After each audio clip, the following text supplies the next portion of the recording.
Yes, I, a special one from the CEO, stand coming with the spoon.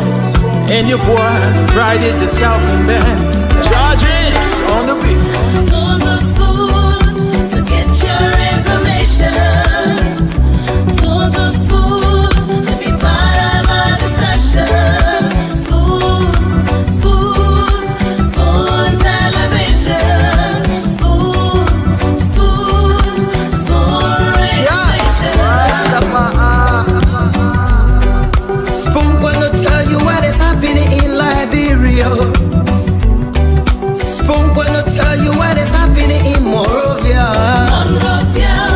Spoon gonna tell you what is happening in Africa. Just to spoon you will know. If the children crying for starvation, just to spoon.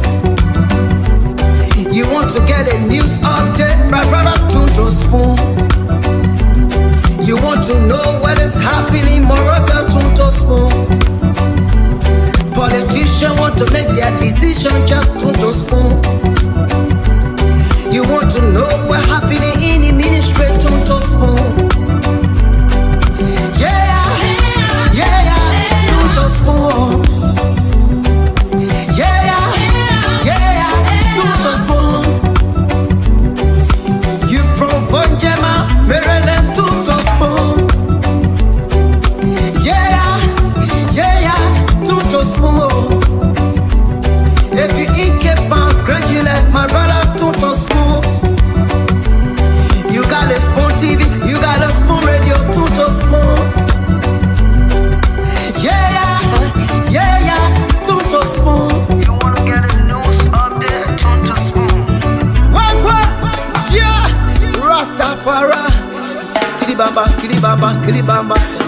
Kilibamba, kilibamba, kilibamba. What I want? Yes, what you about today? Spoon TV. Spoon. Yes, what you about today? Spoon.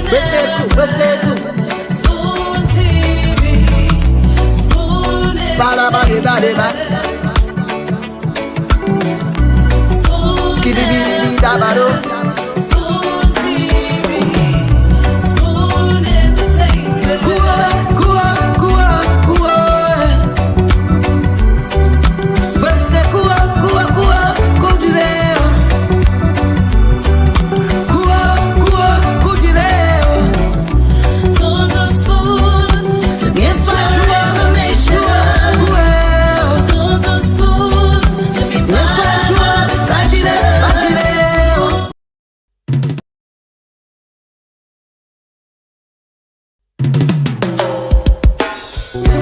Yes, I, a special one from the CEO, stand coming with the spoon.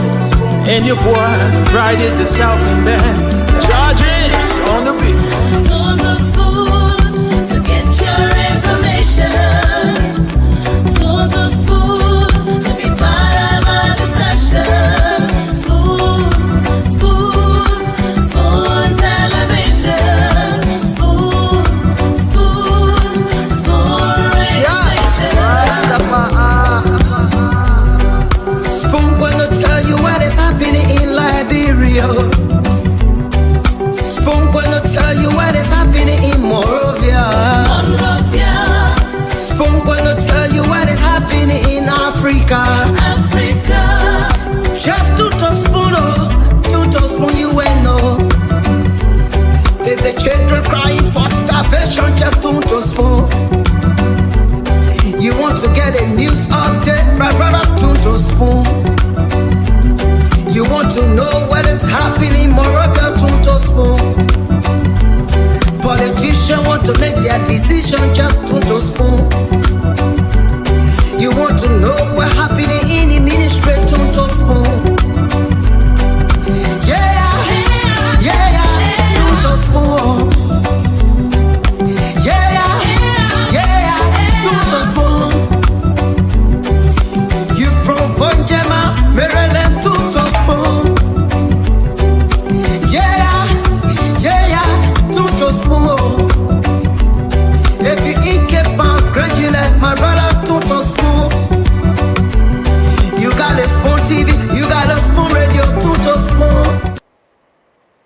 Okay, folks, it's another great day. We'd like to say welcome to this edition of the program Spoon Talk. Today is August 2, and of course, today happens to be the second day of the month of August, the eighth month of the year. Gradually, we're moving to the end of 2023. We'd like to say welcome to the program tonight. My name is Nelson Colette. Spoon Talk is where you get authentic information. And of course, this is the most listened to and most followed talk show online and on radio in Liberia. This is where Liberians gather to get all of the training issues about Liberia. And I mean, very reliable information that you can use. All right, so welcome to the program tonight. My name is Nelson Colette, and I'd like to now go over to bring in Dr. Richardson. Let me say good evening to you, Dr. Richardson. Nelson, hello, how you doing? Yes, I'm doing well. Well, Um, yes, I'm doing well, and it's good to see you. you too. We're here again today for another edition of Spoon Talk. This is the place that Liberians come to get their message. So I'm asking you to please call someone, share the show, to listen to the information about the government, about the happenings in Liberia. So join us. Let's talk. We really appreciate when our citizens are informed. We know we have a big day coming up. October 10th is elections. We want you guys to really think about the leaders that you're going to be casting a ballot for. So we love you, Liberians. We love all things Liberia, and we're here again for your sake. Actually, that's why I come here every day. So thank you for joining us, and I'm going to turn over to circle back to Nelson to ask him. Oh, Oh, Nelson, what cool. happened? LEC? My, Hey, my, your my, piece my LC goal. well, also LEC is LEC is LEC in Liberia. That's how we'll say it. But anyway, I'm sure Nelson has things Yeah, yeah. that So, with him he's going to join us. Okay, you can talk. You're talking dark. yeah, sure. I can just have my webcam off for a while. That's okay. While yeah, maybe try to give the training issues. Sure. Uh, As long as you're safe, Nelson. That's all. As long as you're safe. yeah. So that are registering so many happenings in the country. So many things happening. Mm-hmm. Today um we came across a lot of happenings. The first one to begin with has to do with the National Elections Commission meeting with political parties, political actors today at Mm-hmm. the next head office in Cinco on 9th Street. Mm-hmm. And so there was a meeting today held with those political leaders, and at that event, they all affixed their signatures, committing themselves to a violent-free election, a free, fair, and transparent election, committing like the Femiton River Declaration. They Mm-hmm. committed themselves to making sure that they use their influence not to cause instability in the country, but to have the process going on as a peaceful one. Okay. So, yeah, as part of That's that activity today, mm-hmm. President George Weah was in attendance. I saw Senator Jeremiah Kuhn, the vice presidential candidate, going from a VP Buakai, Mm-hmm. and I also saw the Unity Party chairman was there as well, Reverend Luther Tappet, and some other officials from different political parties. They were in attendance today. And as I got at next headquarters, I took notice of a banner in the background with the signatures of those different political leaders or their representatives on the banners, as a symbol of their commitment to a free, fair, and transparent electoral process in the country. That's good. So Good step. that's the first. Mhm. That's a very good step. I hope we all keep our end of the bargain. Go Yeah, ahead, Nelson. Uh-huh. definitely. Mm-hmm. Yeah. So now the second activity, the second happening today still at the National Elections Commission was the official launch of the civic and voter education exercise for the 2023 presidential and legislative elections. NEC officially kicked off that exercise today. So, as part of that, the different CBEs or CBOs, the community-based organizations, the local NGOs, all of those people were there today with the National Elections Commission committing themselves to making sure that they carry on the necessary sensitization, education, awareness across the country to ensure that the electorates are informed, that they propagate the message of the National Elections Commission to making sure that our people are adequately informed about the different activities surrounding the conduct of elections in the country. So NEC officially launched that activity today. Yes, those are the two from NEC. And then moving over to other happenings, there were two endorsements that took place today. So the first one was the United Bankers and Shelves Association, a group under that banner. They endorsed the candidacy of Dr. Clarence Monova today. According to them, they see him as someone who has what it takes to make Liberia a better country. And they termed that program as a petitioning program. And in response, Dr. Clarence Monova accepted their petition today. Yes, he accepted their petition today, promising them that if he becomes president of the country, he will ensure that Liberia is a country where people will not look over the seas or look to the Atlantic Ocean when they need rice or when there's shortage of rice in the country, but they will rather look behind them at the fertile soil we have when they need food, indicating that he's going to make sure that there's this agricultural activities in the country and that Liberians will be able to feed themselves. So that was the first endorsement. Now there was another endorsement today as well. Let me just go to this. There was another endorsement today by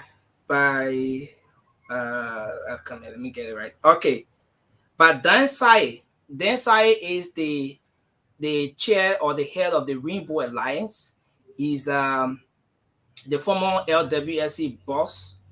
Now he's the chairperson of the Rainbow Alliance. So Dan Sai today endorsed the candidacy of Ambassador Joseph Yuma Boakai. I see somebody asking on the stream, where are you, Nelson? I'm in the background. I guess. Yeah, voice. Are you looking for him? So Dan Sai of the Rainbow Alliance endorsed the candidacy of Ambassador Joseph Yuma Boakai today. So that's it for the two endorsements. But aside from those two endorsements, there were other things that happened in the country today. Now, let me go to the Supreme Court or at the Temple of Justice. Well, today, state prosecutors filed a petition for a change of venue in the ongoing trial or in the ongoing case of the former Associate Justice, Councillor Gloria Musu-Scout. So the state prosecutor is saying that based on the way people are discussing the case, some of the sentiments, according to them, that is attached to the case, people going in the courthouse and working out and discussing it as per their own feelings, they think it will be prudent for the trial to be sent to another venue, for that venue to be changed. They should relocate the trial so that maybe in an environment where not too many people will be able to talk about it, or not too many people have some sort of connection with other Councillor Gloria Musu-Scout, or maybe a connection with the government or so that there will be an impartial trial of this entire thing. And Mhm. so so they called for that today. But while this is happening, Dr. Richardson, Mhm. Mhm. there are others. I spoke with two individuals today who Mhm. had different views. One person I spoke with agreed that yes, there's a need for that, and the other person said that instead of calling for a change of venue, Mhm. they they so it was the government should rather concentrate on getting maybe government owned or government sponsored media outlets to stop talking about it, rather than just calling for a change of venue. Where those were two views that I gathered today with respect to that particular situation. How you stop the Yes, government outlet to stop talking about news? yeah. So And those are two.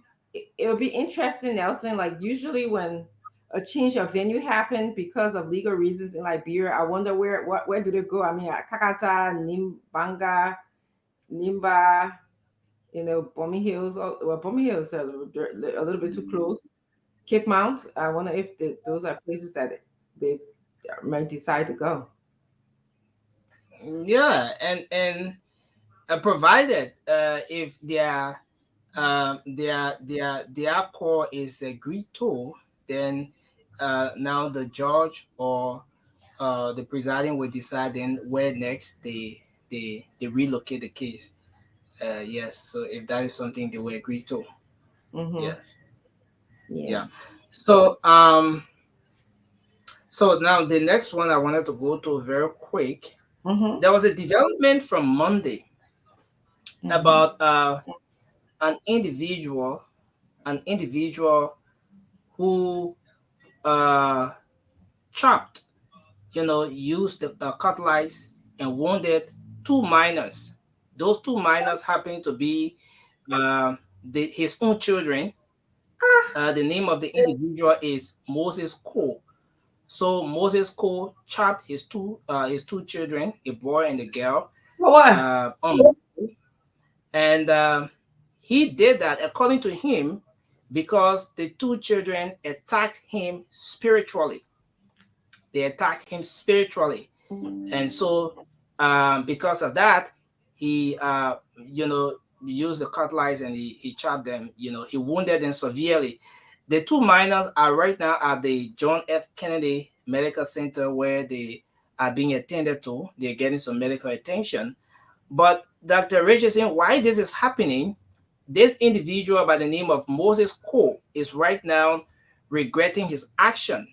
According to Moses Cole, the reason why he carried on the act was because he he went to bed. I think they were looking for someone, and then after some time, he sent the two children to go and lie down, and he himself he went to bed. But all of a sudden, while he was asleep, the two children turned to two grown-ups and they fought him, they attacked him, they fought him spiritually until he to a point where he defecated on himself.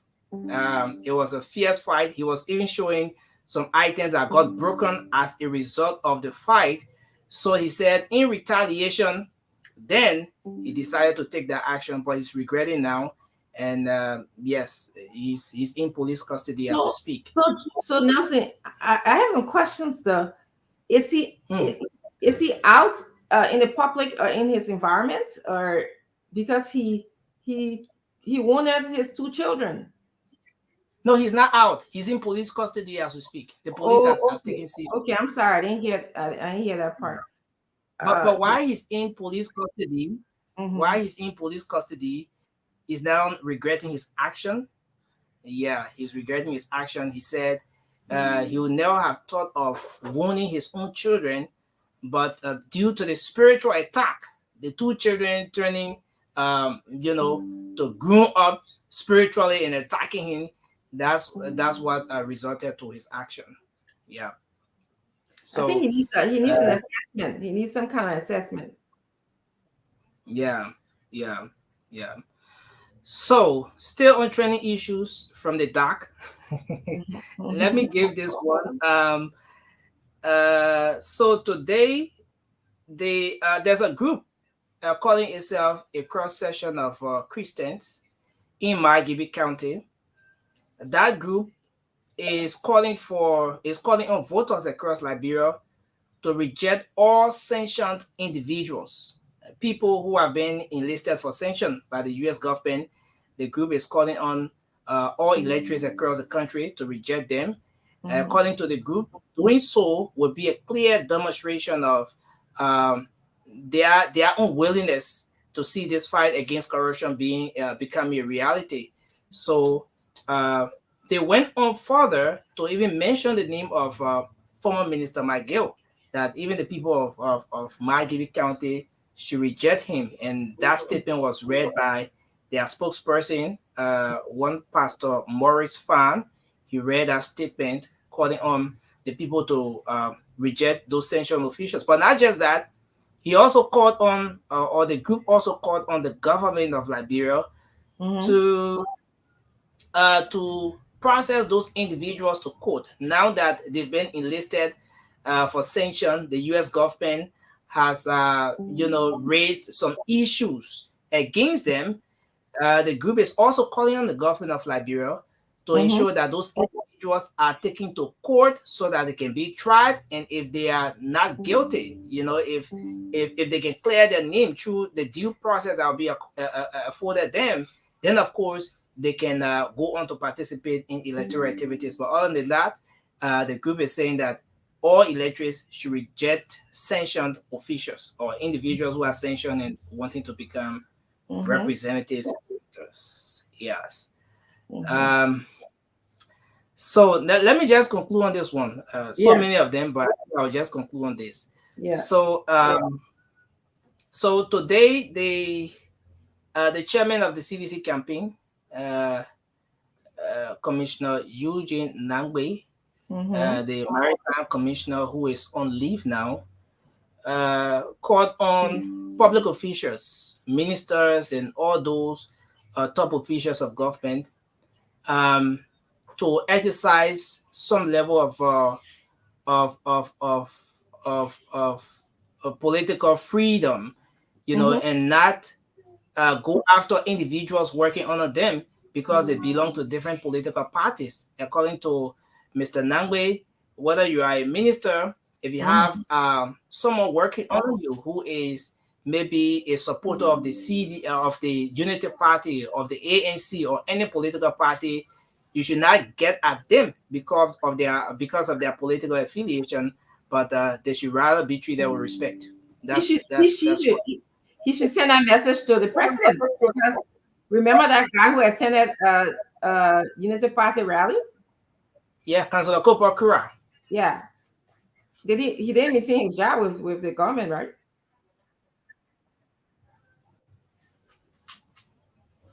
Nelson. I don't remember. I think are you there? Yes, he was let go, right? Cooper Kura was let go after he attended a Unity Party rally. Or did he resign? Yeah, I remember. Yeah, so I remember that situation. Councillor Cooper Kura. And he was pressured to resign. He was actually pressured to resign because even before that, right after in fact, in the midst of the Unity Party event, Representative Akaris Gray was writing on the social media that he is a traitor. The fact that he's a minister in the government and will be at a Unity Party event indicates that he's a traitor, and he's good for a breakfast on a Monday, for lunch on a Monday. Sorry, he said he's good for a lunch on a Monday. Yep. So I find it ironic that Eugene Nangwe will be talking about this because I just pulled out information on the net that says Cooper Kura was dismissed for attending the opposition political rally. So they should talk the talk as well as walk the walk. Yeah. Okay. Yeah. Wasn't there information about 10-year-old boy that got found there? I saw it on your page. Oh yeah, sure. He got Missing. It was on Monday, yes, and he was later found today, well and alive, and he was found at the police depot, and yes, his family was able to uh, get him from there today. Yeah. Okay. It's funny, somebody's talking about, you said people working in the ministry, not minister. I should get my facts straight. Just to you, so the minister then should get fired when they go to support another party, but the people under there, they shouldn't get fired when they support another party. Does that make sense? Yeah. Okay. So the minister then, and people, man, move for him. I saw y'all the way I can. Anyway, she said, "What are the people you say, Minister?" Jeez. Okay, I'm still waiting for the panelists to roll in. Nelson, it looks like you and I will be having a conversation until my colleagues come here. I don't know where are they. Considering you told me that Dr. Monimba had an endorsement rally today, so maybe that's where Mr. Maxwell is, because usually he's here. I'm also looking to have Mr. Jiru pull in. I'm looking to have Mame or Daniel Sano, any one of those guys, and Call Gono as well. So we'll see who shows up today. Otherwise, it'll just be you and I talking. All right. So you know what? I'm really concerned, Nelson, about the drug situation in Liberia. This whole idea of Kush, you guys call it, and I've been sort of reading up on it. Yeah, reading up on it, and that's something you and I can talk about. But let me just welcome and greet some of our guests, and they are such a crucial and instrumental part of this program. So I'd like to welcome you guys all the time. Okay. I'll just start from anywhere in no particular order. I'm going to start from Collie Patois. He's here. Howard Gray is here. Thank you for joining us. Nancy Bala is here. She said Eugene Name is too late for his announcement. Kwetua Bataladolo, that name hard and long for me to pronounce, but anyway, thank you for being here. I think Kwetua is your first name. Samuel M. Sanda is here. Thank you for also telling us that he was fired. James Cully is watching from Canada. So all of you guys, Liberians who are in Canada, I hope that you guys are doing well. Appreciate that you can come on the show to listen and contribute to what is going on in Liberia. Ruth Domian is watching. Melvin Cartel is also watching from Shoe Factory Community. I told you, Nelson, I'm always interested in how different communities get named in Liberia. Shoe Factory. Oh, yes. Community. What the other one? Car battery community or something. Battery factory. Battery factory. Yes, battery factory community. So it's really interesting how we name our communities in Liberia. I think you got chicken soup factory. There we go, chicken soup factory. So I guess those factories were in the area, right? That's yeah. So that entire place was the industrial park some time ago. It was the industrial park. So there we have so many factories.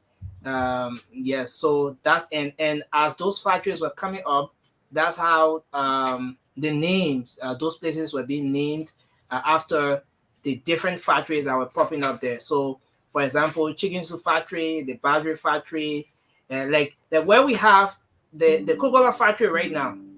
Yes, in all of those places. So the fact that those factories were there, gradually people started to name those places after the factories that were there and so forth. Yeah, I made that assumption. Nelson, when I was growing up in Liberia, Coca-Cola factory was like a bush. It was all the way outside of town. It was like that whole place was nobody used to live there. We used to pass by it on our way to Bon Mines, Wow. and from Bon Mines to Monrovia, we did that trip infrequently. We didn't always do that because maybe Hmm. we'll shop for school. But that's what you call Coca-Cola factories. I mean, I've seen it's like right in the middle now of a busy Oh yeah. area. Oh yeah. Yeah, and then like the free zone, which I think is what you're alluding to, like, across the bridge. That's where a lot of the industrialized Yeah. area, yeah, areas used to be. Like a lot of Yeah. we had a lot of good like industries in Liberia, so it's amazing. But interestingly, most of those factories are no longer there, Mhm. aside from the cement coal, the cement factory that is still around the Freeport, Mhm. the battery factory, the chicken soup factory, and most of those factories are no longer there. But the names do exist. They Yeah. still exist. Well, that's good. I mean, it allows us to think about what we could do or where we could be. I mean, can you imagine if those factories were there? They would have brought in revenue to the country. People would have had jobs there. Just different things that would have been happening across. I think across the bridge would have been a whole lot better. Because right now, to me, when it rains, like it becomes like a whole swamp or something like that. It gets congested. Traffic, you can't really go there. So when Yeah.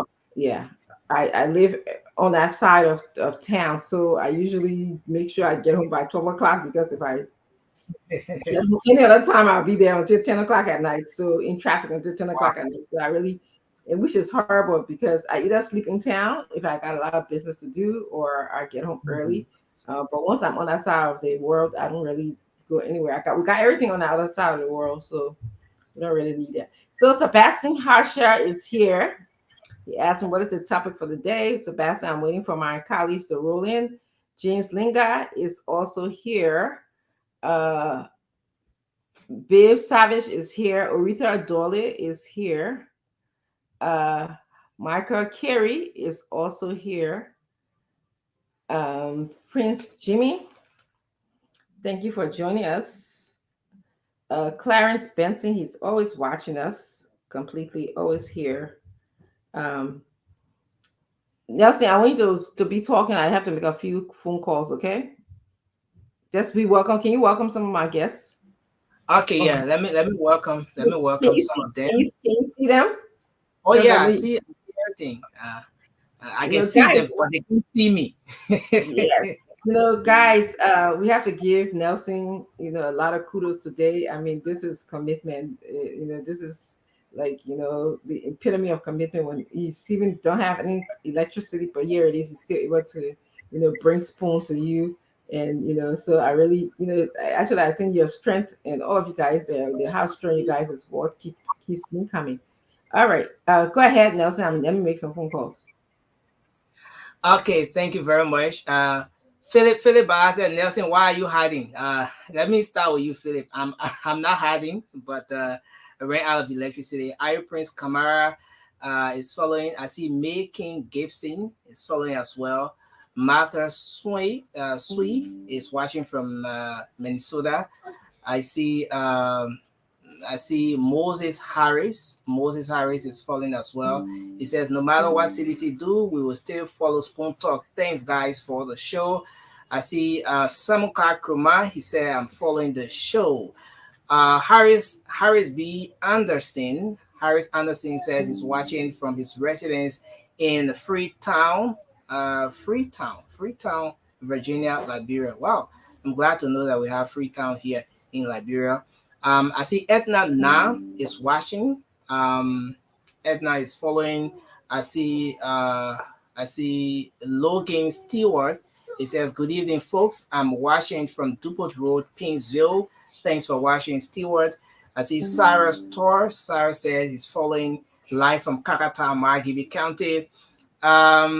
Yes, so I see Hamilton. Oh, it's moving so fast. John K. Wright says he's watching from Ohio. John Wright, thanks for following. Musa S. Sion says he's following from Dupont Road in Painesville. Andrew S.K. Cole is he says he's currently watching live from Brooklyn community, Bangor Bon County, Brooklyn community. Wow, in Bangor Bon County. Thanks for following us from Liberia, Brooklyn. Let me see. I see Bonard Gray is following.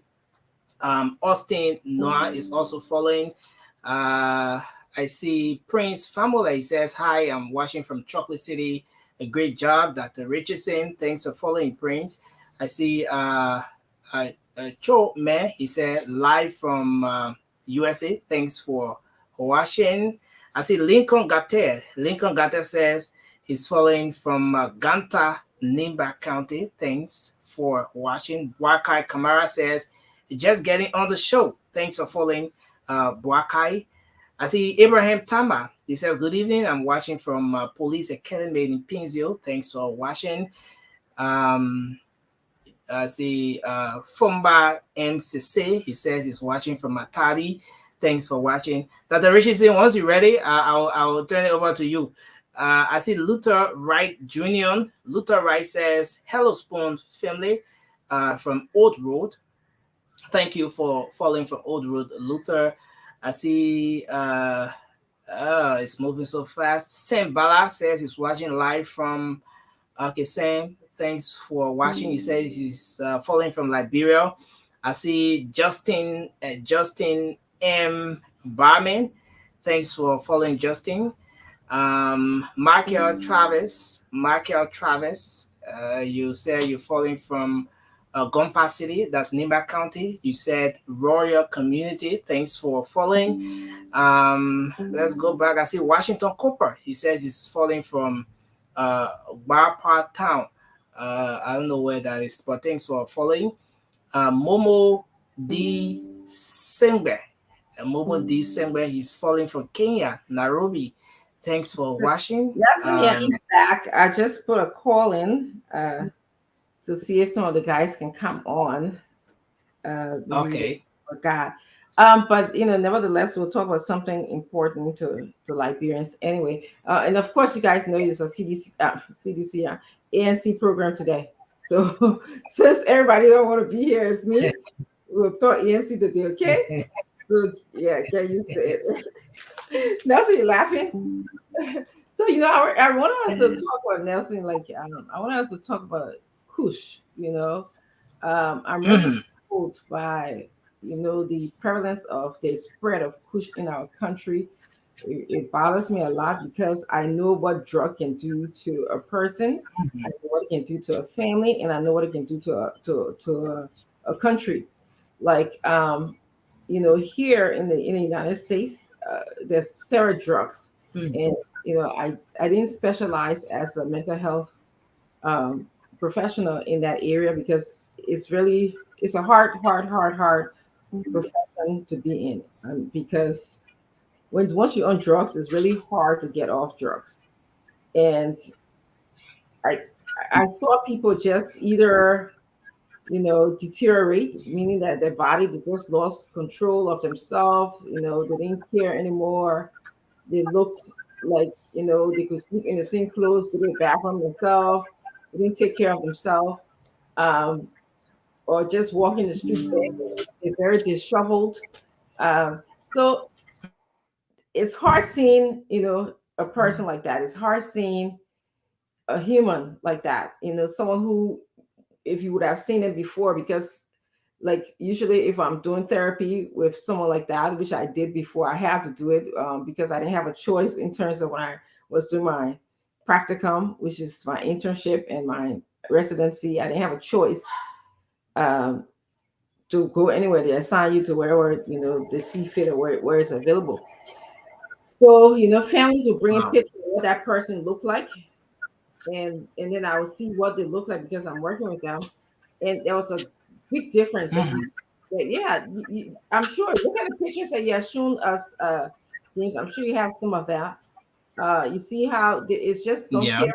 Yeah, they're going downhill, and it takes commitment from everybody involved with that person's life to make a turnaround. almost like a lifelong struggle. If you say I'm not going to, if you say I'm not going to drink, I'm not going to use marijuana, I'm not going to use alcohol, I'm not going to use cocaine, it's like turning your life around because what the drugs does to your brain is easily triggered to use drugs once you start to use it. So if you're going to Mhm. stop, that means that you have to uh, move away from wherever the drug is. You have to get your friends, your family. You can't bring any of that stuff around you. Um, so it bothers me a lot to see Liberia going through this. So if you have a family, like imagine women with this own their children in this country where we are.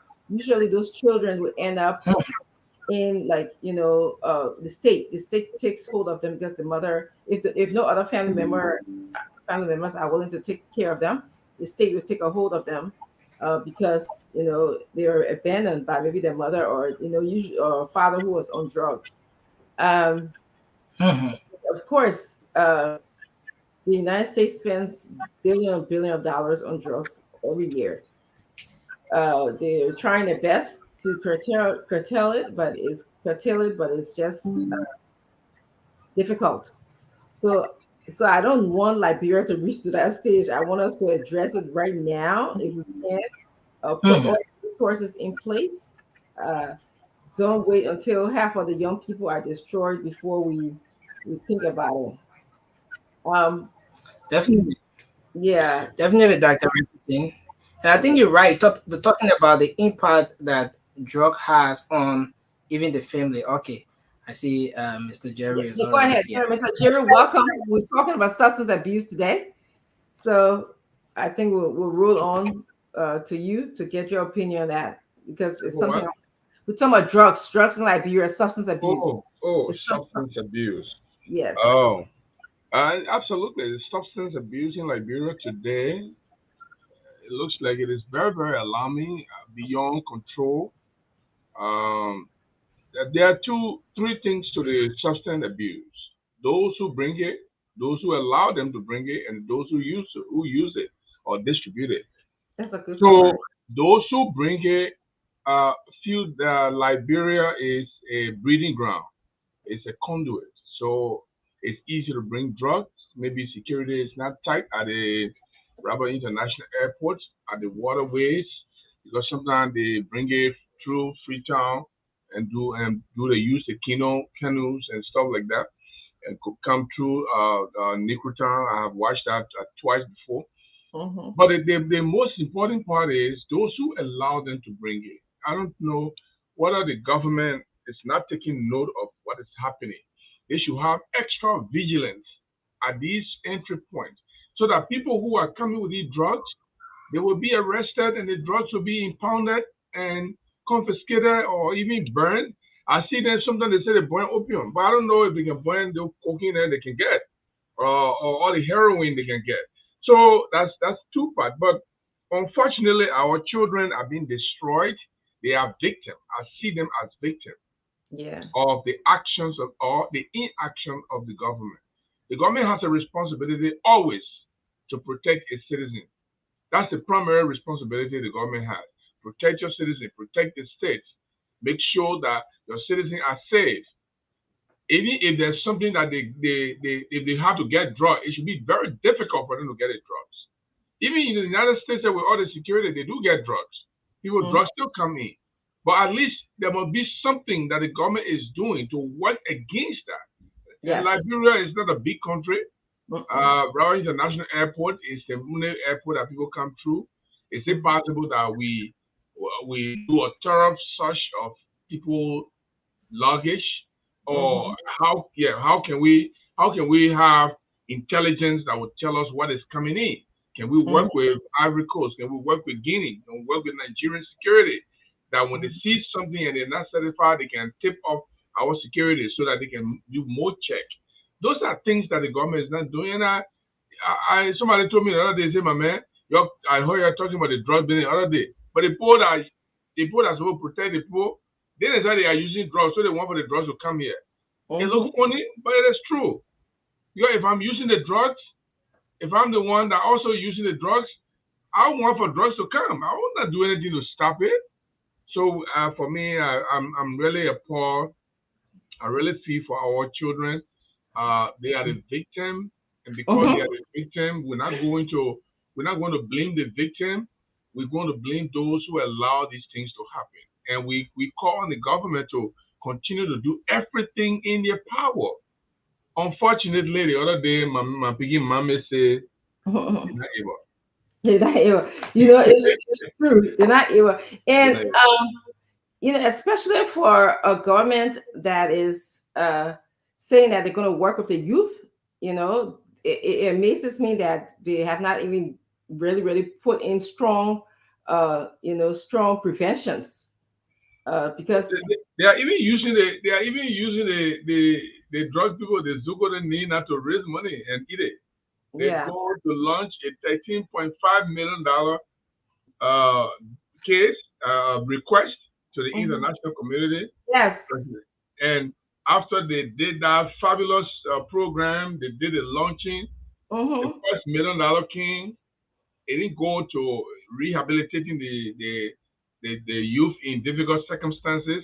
It didn't go to rehabilitate the Zocos that they said they were going to help out of the streets. Mm-hmm. $5 million went, second $1 million went, and then the only money that the Ministry of Youth and Sports received was 23,000. And Zoga Wilson didn't mince words. He was not speaking like, oh, I'm a minister, so let me have some of these things. He Mm-hmm. said it point blank. We asked the people for help. All the first $2 million that came, we have received nothing. We asked the finance minister. The finance minister have failed to give us any money. The only money we've received or we have raised locally is $23,000. Yep. He said that. What a shame!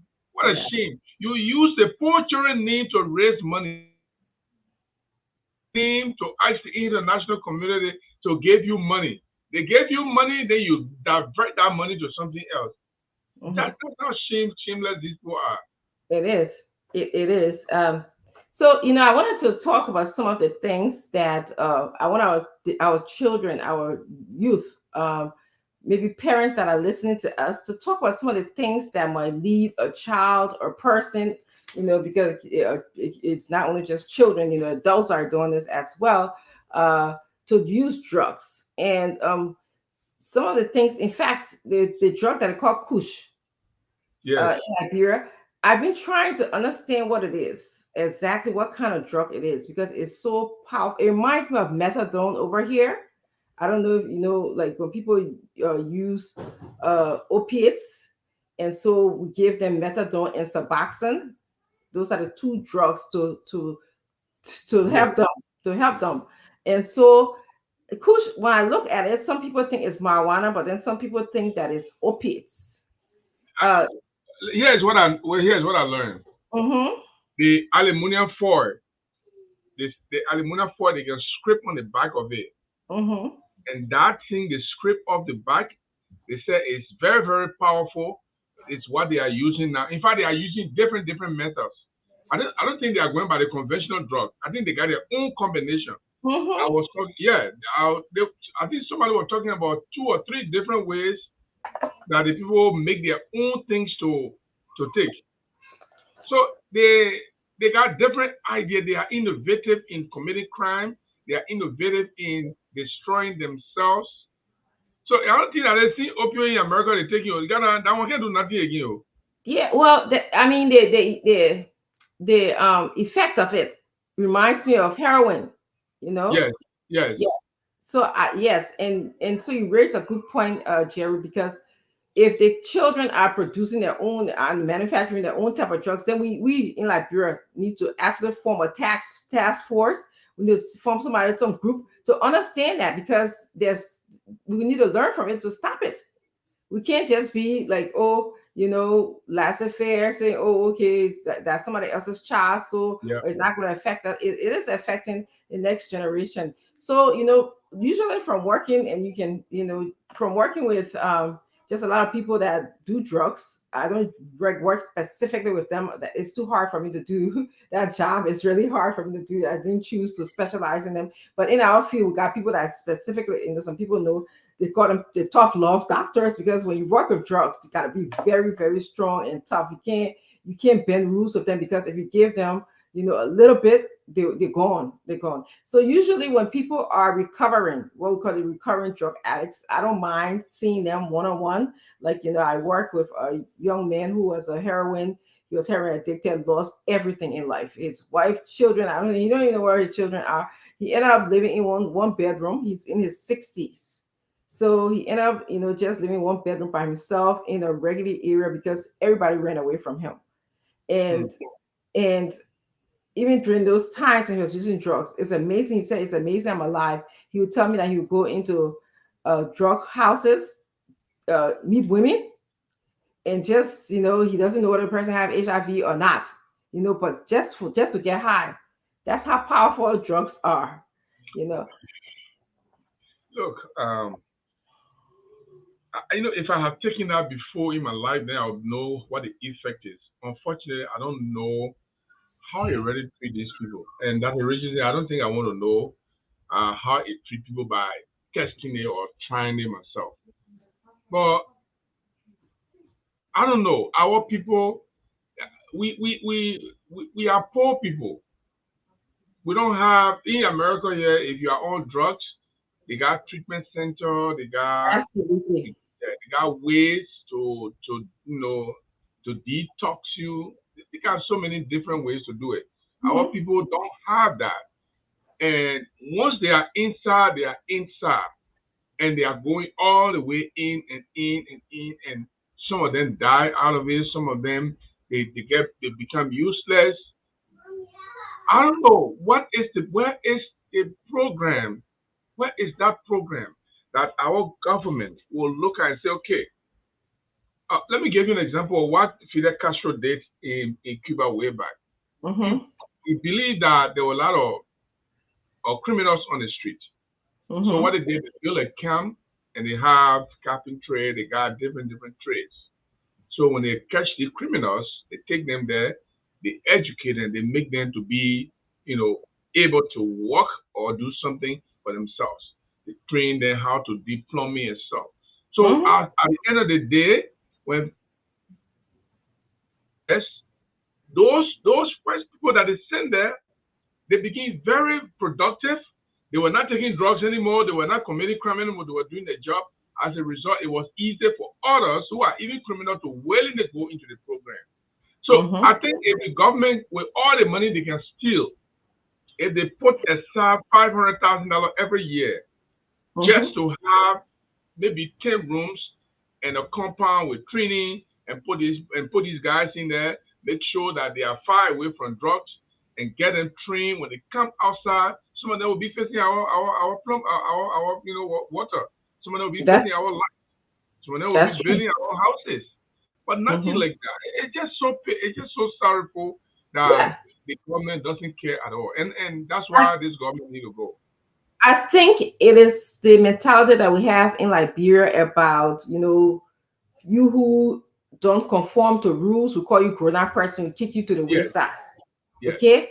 So I think that mentality also contribute to nobody caring for this group. They will say, "Oh, you made a choice," not knowing that, a lot of things can cause people to use drugs. And I think that's what we need to study. We need to understand those people on the streets that we call Zogos. Why are they doing what they're doing? Why did they go through the hardship of burning aluminum paper or whatever they're doing there, or whoever bring it to them? Why did they go through the hardship of getting it?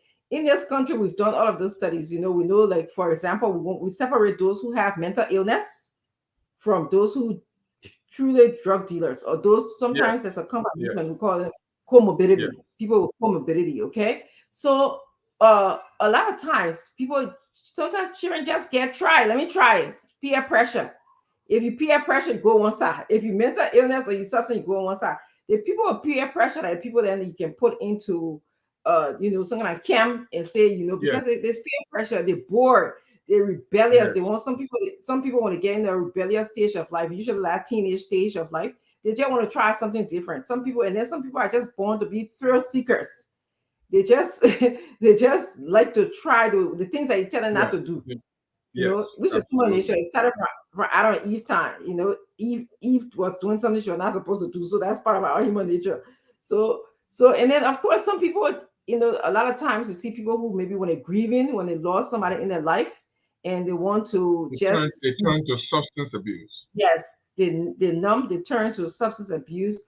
Or some people, when they want to reduce stress, maybe there's a lot of stress, and in Liberia, there's a lot of stress going on. So these are not hardcore things that we can address. We just got to go and find out, from these people what's going on. Why did why did you start using drugs? What's your family? Because it is, it is suffering. I don't know if we're going to have a workforce if we continue like this in the next 20 years, because this is where drugs will affect. If that group of people that are multiplying, having children, they're supposed to be the next generation to maintain the workforce, maintain the tax bracket, which was some of the fear that we had in this country, because when the drugs started really having a rampage in this country, America got concerned, like, oh, if all of this, who's going to pay the taxes to pay the retirement, Right. the 401k for other people? So that's what we have to be concerned about. So if you have mental illness, then we treat you with mental illness, Yeah, I mean, But if go separate them.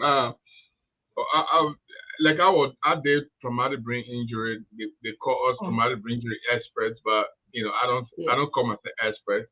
So yeah, we do that to be able to separate actually people who have mental illness from those who have accidents and they have this traumatic brain Yeah. injury, because they are Yes. completely different. TBI. In the same category, they Mhm. will make a mistake. It's the same thing here. I don't know if Dr. Richardson went to Monrovia today and said, I want to start a treatment plan. Here is the problem that Dr. Richardson is going to experience. The Yes. government, in America, state governments, city governments, federal government, they gave money to NGO to be able to manage these things. In Liberia, you start your NGO, you have to look for your own money. If you can't get Yes. money from overseas, the government will not give you $5.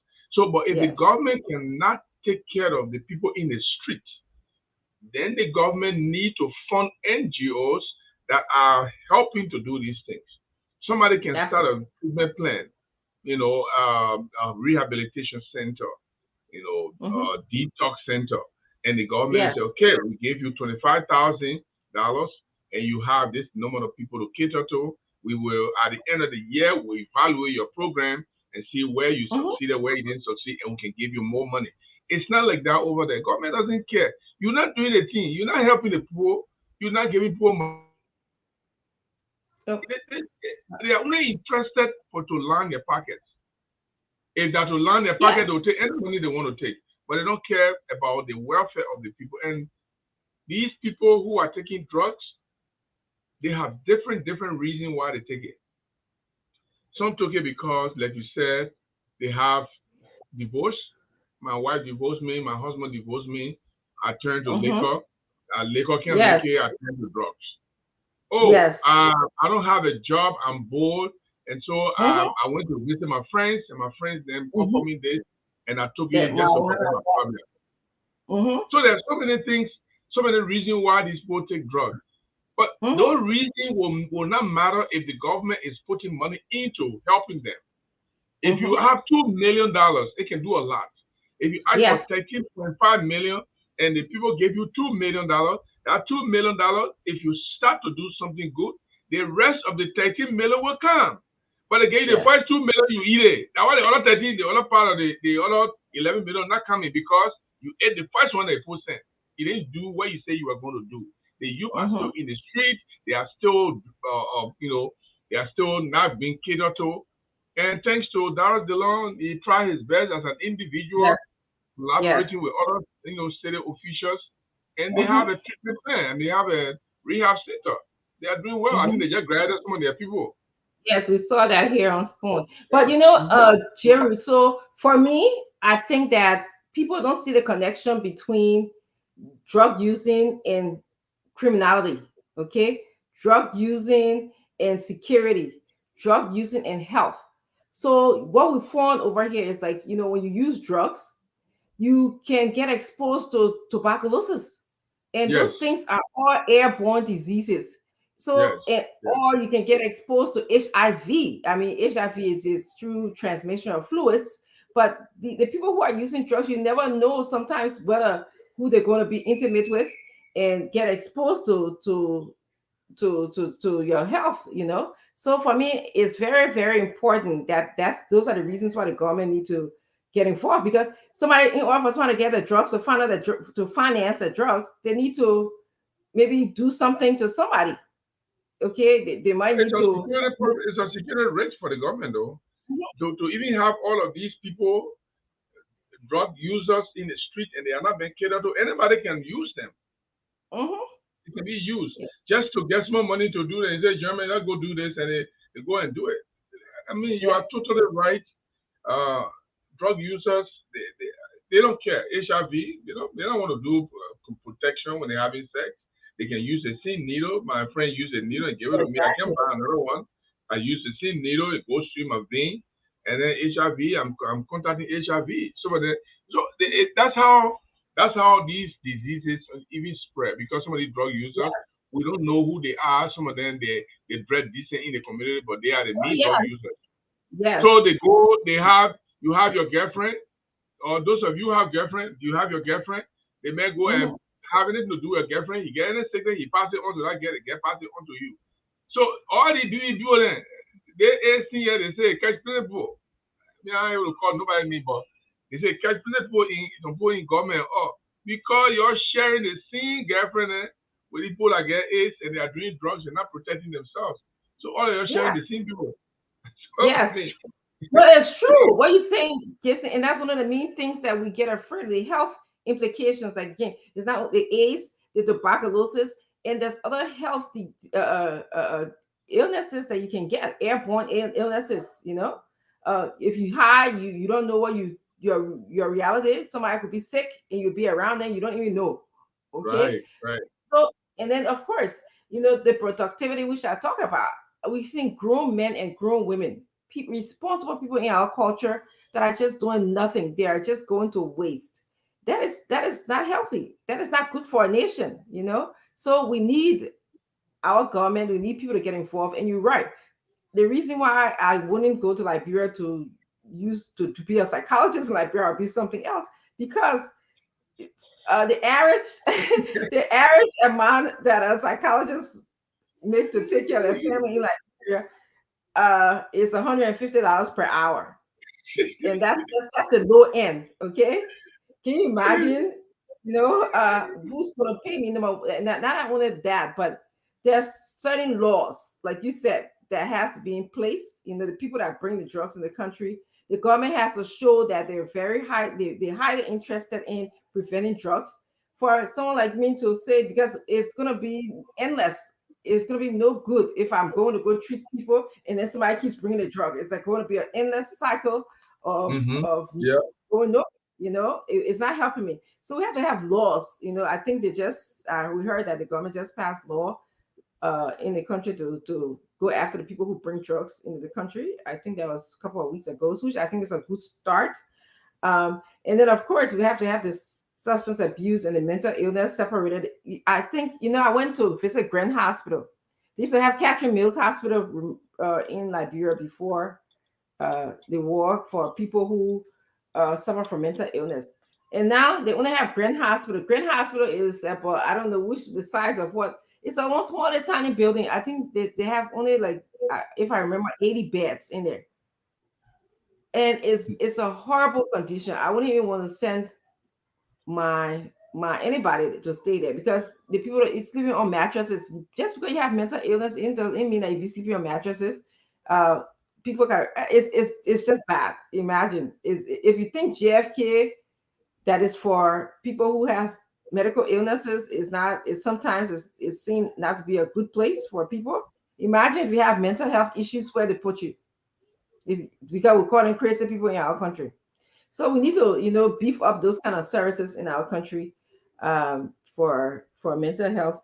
And of course, I think like everywhere they do these awareness in this country, there needs to be jingle all over on the different TV stations, different radio stations for drug prevention. You remember when Nancy Reagan just said no to drugs? Remember she put, and then there was the commercial about frying egg. This is your brain, and this is what drugs would do. If I don't know if you remember that commercial, I remember it very Yep. vividly. Yep. This Yep. is what, yeah. So, but it became a part. It's now a part of our life. It's something that we do. You know, children are taught about drugs in school. They are made aware. They know what the effects of drugs are. They know what it can do to you. So everybody, from baby time, we start talking to them. So I think we need to cast those kind of campaign. That's some kind of campaign like, you know, even though person we are is not winning anymore, but you know, that's a campaign that Mr. Cummings would be glad to champion. You know, drugs all over the place, billboards all over the place, jingles all over the place. Because once you have a good person who people look up to in the country, like you know, I'm trying to see in this country, like Nancy Reagan, people looked up to her, or people knew who she was, so she championed the whole drug issues here. But somebody who in Liberia that we can champion. But Yeah. yeah, You know, when I think of the $100 million worth of drugs or cocaine that was seized by the Liberian government, and that includes 520 kilograms, which is about 1,000, maybe $1,140 of cocaine were concealed at the area in Freeport area in a portrait. They came like a frozen portrait, materials or frozen portrait, and the government of Liberia seized the drugs, arrested two people. At the end of the day, the two people were released. The case turned on its head, and the government of Liberia had to even give back the money that they seized from them. How can $1 million drug case, elected by the U.S. government security, they elected the Liberian government? Hey, you over there, 4 people are coming. One Brazilian, one Portuguese, one Guinea-Bissau, and Bissauis. I don't know how they call it. And another one. They are coming and they will bring 100 million drugs coming to Liberia. You heard it. You seize the drugs. You put the people in court, you lose the case in court. How? How did you lose the case? And Musa Dean, in one of his press release that somebody sent to me here, he said, let me quote part of it. We want to be clear that Liberia will not be a haven of drug traffickers, whether as a point of transit or final destination. Are you kidding me? You just lost $1 million worth of drug case, and you even gave the people money, but they are gone. These are the people that bring drugs. I don't know how. So sometimes somebody was telling me, and that's they say, well, they put divided them. We don't even know where the drug is right now, whether they still have it or they already burn it. I hope they have it, because otherwise, maybe some of that cocaine if you lay care and that's what it said. It said the reason why we can't. I mean, in order for us to stop the drugs prevalence in our country, we have to actually, you know, find people who are not using drugs. You know, somebody who's strong. Like, but if you're in the government and using drugs, again, it's a conflict of interest issue, it's a bias issue. And I think, and actually, Gibson, I think that drug screening should be done for some jobs in our country. Yeah. Just like how some drug jobs say they require you to do drug screen. I think that you should do that. You should do that in our country. In fact, I think for a president, you should be screened. I really do. Don't We you should think? start now. We should start with the screening now before the other put the Yes, internet. yes, The president yeah, will be screened or a minister will be screened for drugs. And I'm not yes, sure any of them can pass. yeah. Because you know why? When you drugs alter your reality, especially if you consume a lot. Okay, when you see people jumping up and down, like you know there's something going on. Yeah. Okay, and this job of the presidency, the place where Liberia is right now, we can't afford to have anybody who not in full gear, full reality, and ready to start on day one. This is I struggle. So if we have somebody who laid back, want to be doing drugs, want to be dancing, singing, whatever, and you elect that person, you will put us back another 100 years. We already backward. Okay. I was just reading something, and I spent a lot of my days reading, nights reading, and I was reading about rice and cocoa manufacturing in Liberia. I think I shared that with you too, Jason. Check your WhatsApp page. Okay. And places like Ivory Coast, they're far ahead of us when it comes to producing cocoa. The cocoa production, this is what where they get their revenue from. But so we need somebody who can put us on the map with Ivory Coast, what's that thing? The donut grease. We call it donut grease, but you know what I'm talking about. Nigeria is the number one country that makes donut grease in Hmm. Africa. So all of those things, we got the soil for it. But what happened? We don't excel at that. So I think we need a president who will screen him Yep. every Hmm. 3 months. They have to show that the drug results. Just like how they get that they must I go don't get know. nobody. I don't know if George will be willing to screen. I'm not sure of that. I don't know. No, He will because say, that, "Oh man, that's nonsense." I don't think you these have guys are willing to screen. you really have to be, because again, I think the government, the people who work in the ministry, everybody, because again, for performance to happen in our country, we don't want nobody to lay back. We need to Yeah, hit the ground running. That's my yeah, problem. yeah. I Absolutely. feel I definitely agree. I agree for with you. so long, Jeru, I think we have developed this culture of just laziness. I hate to say this, it's not laziness, but laid back. I don't know why other people were rushing to get things done in their country, but we are just, it's okay for a minister to go to an office and don't do nothing. If you, Yeah, it's completely. okay, yeah. If We if you don't don't say demand. this, We don't demand any good. We don't look at what is happening in the election. Look at the people that some people want to be from. Some people say 30 people want to be president. Look at the kind of choices they are making. You look at a real good manager. You look at an agile person. You say, I don't want that person. Oh, no. I wouldn't want the other one here.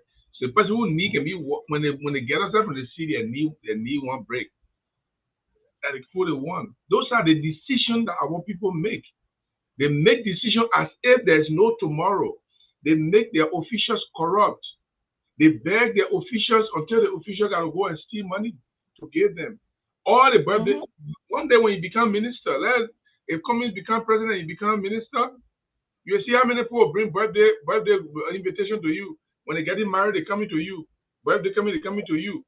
Anything they're doing, they're coming to you, and they don't care where you're getting the money from. Your salary is 5,000 a month as a cabinet minister, but you got requests of almost $20,000 coming to you. How do they think you get money? Our people don't demand for the best.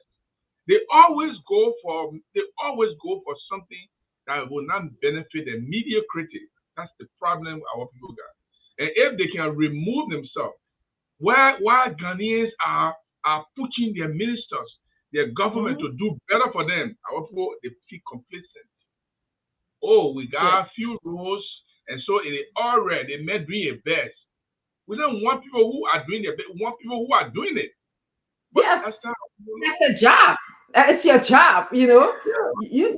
It's required of you. I expect this thing. So for somebody to say, "Oh, you building," that's what government's supposed to do. Fix road. Well, You go to cabinet meeting. You fix hospital. That's what you were elected to do. So those are not things that I would give you any kind of kudos or give you a big hand clap for. It is expected for you to meet the needs of the Liberian people. So I don't know where we got this thing, but I know I kind of understand it because again, I if we if we allow Tubman to rule us for 26 years, okay? And when even though there were some parts of him that began to open up the country, but Tauber was a very, I think, progressive yeah, person. He we didn't get to see the best of Torwart I think so because too. we didn't get to see the best of Torwart. I hope Torwart had lived a little bit longer and implement some of the plans that he had, market, farm to market role, Yes. not green revolution, but something he brought about. Mattresses. Yeah, the life expectancy. Those are things. They were good things. Self-sufficient. We didn't get to see the best of Turbot. Mm-hmm. And they vilify him because they wanted power. Those who overthrow Turbot. For me, I don't like military thing. I don't like military taking over government. At some point in time, Liberia, when the military took over, we thought it was good. We all jumped in the streets. Oh, Tower gone, the corrupt were gone. At the end of the day, when we sat down as we went to school and began to understand what politics is all about and why governance system is all about, we realized that we made a big mistake to even inherit. Now, what happened in Niger? Military are taking over again. Mali, military, Burkina Faso, military. The coup thing is going around again. The Sierra Leone government just issue an alert. The Sierra Leone government just issue an alert that some people want to overthrow the government or attack the government. Okay, so our people must be able to demand for the best. Let them look at quality. And not something, all the person popular, all the person that footballer, all the person here that they want, we think he's going to win, all the kind of, no. Look among the people and look for quality and choose the quality. Then you know that the person is going to work for you. But if you sit there and don't do nothing, we don't demand nothing. We are just complacent. We are just fine with what we got. That's it. It's not good for us. And yes, I agree. That's the problem. Yes. I definitely agree with you. I think that we shouldn't just sit down. We should hold our leaders to a performance standard. They have to perform. They have to do something for Liberians. They were hired by you, so you need to hold them up to this election time. All of them going to come to you. Okay, they will tell you they will do this, they will do that, they will do this. Tell them, ask them how. Number one, and number two, after you elect them, make sure that you keep a track of all of their promises that they made to you. And I agree with you, Gibson. One of the reasons why it's not that I'm not big with popularity and numbers. I think it's a part of democracy, especially when you're in a developed country like here. A lot of people have ways of being informed about what's going on with the government. Like today, how many times CNN didn't play the indictment of Donald Trump? I mean, even if you want to hear it, you see it. In fact, one of the comments. Alert coming on your phone. Everything. Exactly. So this culture, they have many, many avenues of learning about the government. We don't have that in Liberia. It's not even about okay, let's even take the literacy rate. Let's put that aside, okay? Because we know a huge part of our population maybe perhaps cannot read with full comprehension. Maybe if they can read, but it's not a full comprehension. So if we put that aside, then we put the awareness or information dissemination aside. We're not there yet. And I always say that, so when people come in, oh, it's a popularity. We've been doing popularity for so long. Where have that gotten us? We've been not following our own constitution for so long. Where have that gotten us? Where did they get us? People don't believe. Somebody wrote a comment and said, Gibson, you cannot even discuss without calling JB name. I never even called JB name. I just I didn't call Joseph Bogart name. I didn't say that. I just said something. Somebody who want to get off their knee hurting.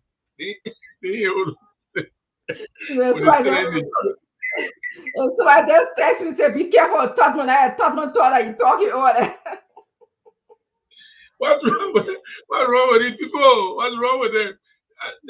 Now they were praising to our offer. Oh yeah, now the right thing you're talking. Yeah, by the time we talk about somebody knee hurting, now they start now.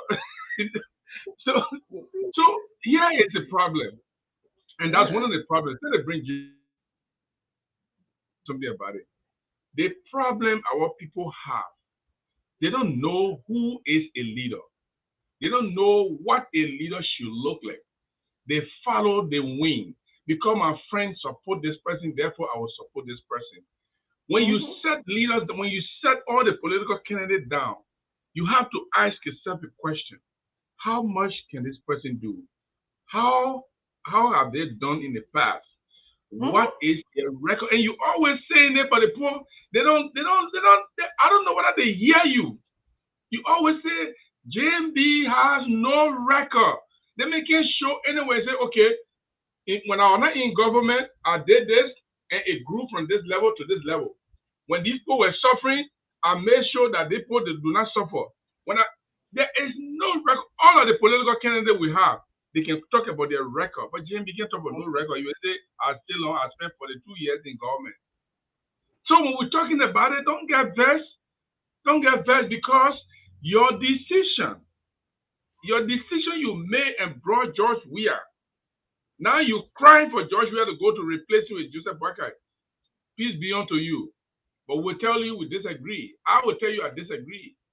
I disagree bigly because I don't think that's the ideal leadership. That when I was in Jioha those days, when we were attending power meeting those days, when we were attending, social progressive and activist meeting those days, we're talking about ideal leadership and the leadership that will speak to the people's need, that will act to the people's need. That's not the leadership I'm looking at that you both want. You brought George Weah, now we're suffering. We all want to move George Weah. You want to put somebody there. Okay, you go ahead. Whoever you put there. But you will have your set to blame. So Yeah. we're talking about drugs here. Those are some of the things we're talking about. Drugs. Here is a man who said he said he was elected by the youth. The youth is being destroyed. Our young people are being destroyed. But he behaved like he's not seeing it. He doesn't know about it. You tell the person, y'all give me $13 million, I want to help my children there. The youth in the street, the Zoko there. They gave you the first $2 million, you whap it. And you say you want to do something. How would the people even help you? The first $2 million they gave you, you ain't doing nothing. You're not building nowhere. You're not doing anything at least to start. Then they say, oh, my man, I see the government starting. So let's send the other 11 million. But the first 2 million, no account for it. Even the Minister of Youth and Sport, who's supposed to carry on the youth program, the man said the people he asked for aid, they say they can't give it to him. Yeah. And in sticking with the topic, Jerry, about leadership, I think I had mentioned to you guys the last time I was talking to you that Africa tend to have older leaders, okay? And we have such young population. Most of the people in Africa are young, but we tend to stick with the older leaders. Nothing wrong with that because, part of our culture say, we believe that they have wisdom, which is something not all old people have wisdom, okay, or older people have wisdom. And then, part of what I was understanding is that there's a disconnect between those leaders because a lot of them, they work in corrupt systems, so they don't know what is different. They don't. I'm telling you, that's what. So they work in corrupt system. Let's go with someone like, they were giving an example of, the president of, I believe there was one of the president of Museveni, something like that. And they were giving the president of Guinea, actually. And so those guys, they come from old school. And so it's hard for them to relate to the younger population or how the world have evolved. So when we think about leadership, we should be able to think about someone who can connect with the current population. We should be able to think of someone who's not entitled. Those guys, a lot of them, amazing. One of the statistics I was looking at, 1950, a lot of the countries in Africa, they were getting their independence. So a lot of them come from that entitlement. They fought for their rights or something like that. Yeah, right. They stay in power. That's why they stay in power for years and years and years and years, because they felt entitled to the power. They don't want to give power to the young people. Yeah, yeah, exactly. I think they had a few comments about him. Yeah. So it's just somebody here, I think Roland Yaman is asking, is Cummings a young man? No, but Joseph Boakai is 10 years older than Mr. Cummings, Mr.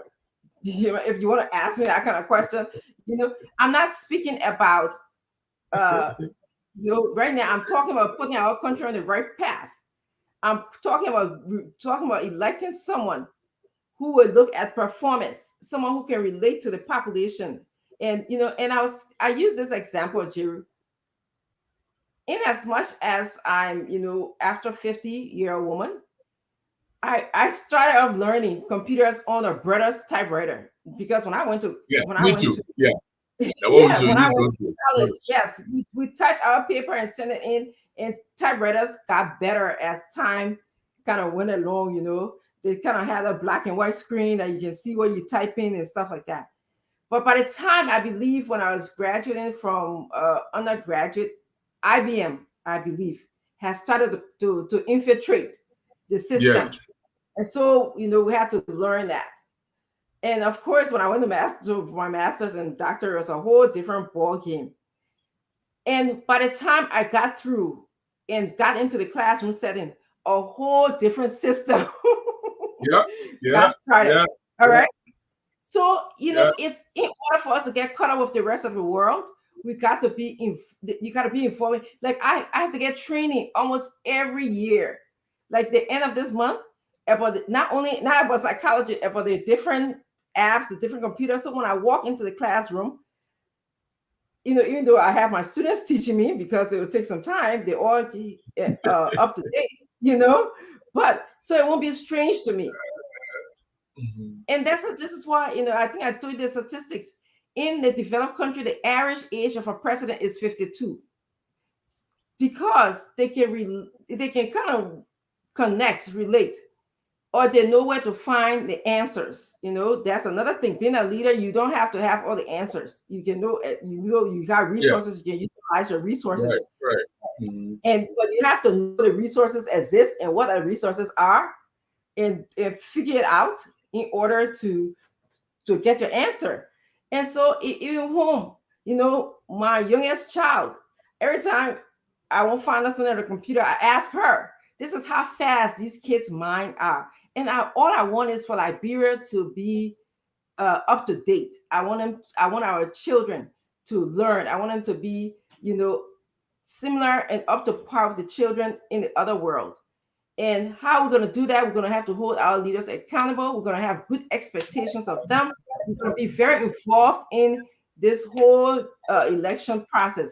You're not just going to elect somebody because of, likability, or that's who we want. If you're doing that, to me, you are wasting your vote. If you're saying that who I want because I see someone writing that who I want, you're doing it, you're wasting your vote. You should be held responsible for the underdevelopment for our country. I want you to keenly look at someone who can produce for our country, or that you can hold accountable. But if you just elect someone because of who you want, then you have no right to hold that person accountable, because Right, what right.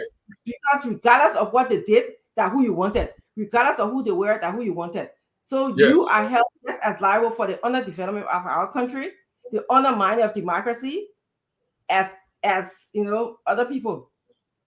So Yeah, I that's mean, that. the decisions that we make. I just want, if the people think that Cummings or Gonglo is not younger, what they do, let Gonglo sit down, or Cummings sit down with Joseph Bagai.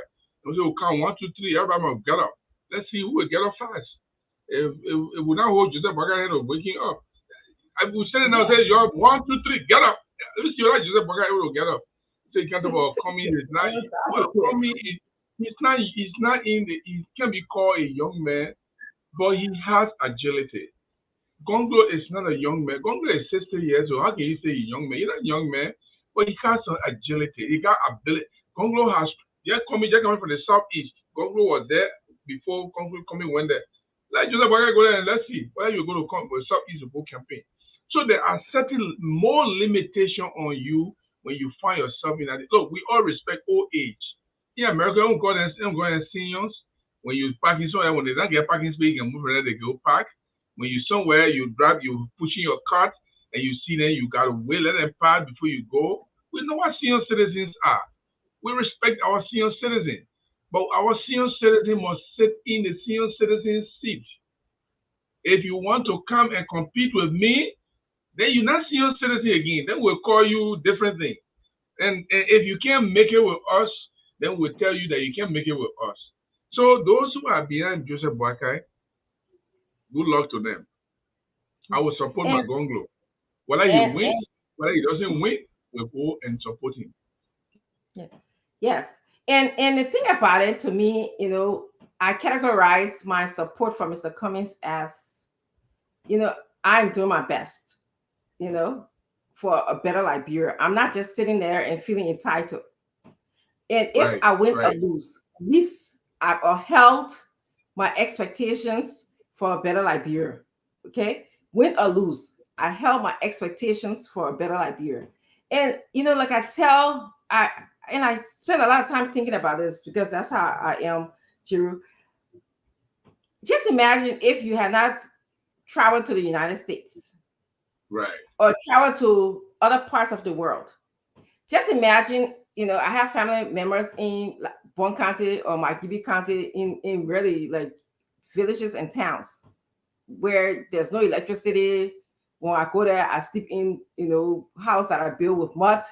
And whenever they travel to me, sometimes I feel like, let's go to Monrovia. We go to Monrovia. It is a strange place to them because they will see that their family being in the town. Now I'm going to call it townie, day in, day out, day in, day out. So they don't know anything else. And that's the analogy I like to use to people who say that if you stay in one place or in one system for a very long time, that's what you know. Okay. And so when I advocate for people when you get two different systems, you get to see differences. You get to see, and I'm not saying that the developed country has the best of ideas. No, I don't go back to back. There's some things that are not good here, and there's some things that are good. But I know the difference to take what's good and what's bad for human nature. All right. And that's what I believe. I believe that, if you stay there in one system, which was not the best system at all. And I'm not talking about our culture, I'm talking about government system. Our government has been corrupt for a very long time. Very, very long time. It has not been functioning effectively. And I'm not blaming we go way back. And so having an advantage to travel give you a different perspective on life. It gives you a different perspective. It does. Yeah. I can say for myself. Two things I can say here. When I used to teach in Liberia, I'm a founding teacher of the Ocean View Christian Academy High School, teaching English, science, and math. Then I was a detector in the classroom. I trick students. I do all kinds of stuff because that's the Liberian mentality. The students, I honor you, you can dictate to them. When I came to the state in Fargo, where I am right now, I started to teach with a sub high school, North High School. It's a different ball game. I realized that if you want to be a dictator in American school, then you're not going to teach for a long time. No. Then you're going to, because students, the rights of students is so much. You don't say certain things to students. You don't say certain things to female students. You don't joke in certain ways. Those jokes, we should joke them. Say anything you want to say, it doesn't do anything to you. Then the second thing is for me to go in the kitchen in Liberia and say I take food from the pot. And I can't do it. That's a woman's rule. Yeah, I tell the woman, they take my food and bring it. Yes. When I came to America, that's a different ball game. My wife cooked the food, it's in a cooker. I want to eat. She said, "Yeah, the food there, go take your food. Yeah, the soup there, go take your soup." And then I started being offended, like she disrespectful. But then after some time, I realized that all my men are doing the same thing. All of them going in the kitchen and taking their food and eating. So why wouldn't I eat? The perspective that I have now, that originally if you go to go teach in Liberia, you will suffer. Because the student will think that you are weak. Yes. Because the method of teaching here is not for students to fail. Our objective here is for the student to pass. Exactly. In Liberia, teacher wants students to fail so they can take bribe from them and get them 70 or 75 or 72. Or they can satisfy their own ego. Or satisfy their own ego. Especially the female, they make you pay with your body. You go to them and you pay other ways. That's not what you would do. When you give a test and you find out that 50% of that student, the student fail, Oh you want my to God. present that lesson all over. If you want Yes. to go and teach it all over and I see have to where the ask them problem why. is. Exactly. That's how we. Wow. That will do. I gave someone a test, and I had, I think, almost 30% of the students fail. And I gave the grade, and the instructor, I mean, the dean of the head of the instruction, he said, he called me to the office. He said, "How can you present a grade like this? What happened to the student? Were they all They present will. in school? Did they attend the class? They Were will you call able to you. have a personal relationship to see if you can help them out?" All the questions I couldn't answer yes to them because the librarian mentality was in me. No, because you didn't. You're not, bro. You're not supposed to. Who cares? Oh, he don't care. So the guy said, "Okay, go and fix it." He didn't tell me to go get test back. He said, "Go fix it." So I had to go and had to go over it for 1 week, re-gave the test, and then they did good. Now, they couldn't give me money because nobody can give bribe here. That's why you're going to suffer when you go teaching librarian schools. Even in the Yes. ministry you're working, people in the ministry, when you want to set certain standards, they are mad with you. Yes. They see you are a bad person. If you try to say, I've been a managing editor. The reporters, when they do something, when you say you can't do that, that's bad. Then you bad man, and that man wicked. So our own people, the way they think about issues, the way they discuss even the issues, the way they think about the individuals, it's just off. It's just off completely. And that's how they make their choices. I was telling my people, my guys in Grand Junction the few days, I say, if you people want to vote for whoever you want to vote for, leave with you. But here is the thing.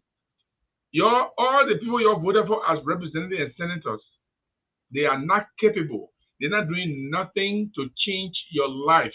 You always get the least in national budget. Your health budget, the least. Your education budget, the least. Everything that the government offer other people and they are benefiting, your lawmakers are not even arguing on your behalf. They're not even protecting your interests. But we keep voting for the same people. And Comey said, it is difficult for us, and I got to quote him. That one, if that a quotation, you can't keep doing the same thing over and over and expect to get different results. Yes. Yeah. Yeah, it's true. And actually, I think, because of this show, we have, somebody is asking a really good question. And I think, I will respond to some of your questions here, and then we'll also go to the phone line. The person in that Momalu Mali, he said, Dr. Richardson, are you saying that Ellen wasn't well traveled and well experienced? All the things you are saying relating to your candidate experience doesn't add up. Almost 70% of Ellen's cabinet were well experienced, but it didn't help our country. To some extent, Momalu, you're right, but to another extent, you're not.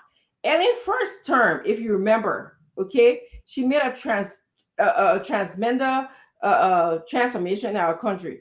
Okay, her first term. So she was actually trying her best to change our country. I was in Liberia, I believe, when Charles Taylor, the end of Charles Taylor's government, and then I went back during Ellen's first term and thereafter. There was no road. Broad Street was a mess. Okay, the phone telecommunication system was so bad. People didn't have access to the kind of cell phone that in the country. A lot of things were not structured. I think I went to one ministry.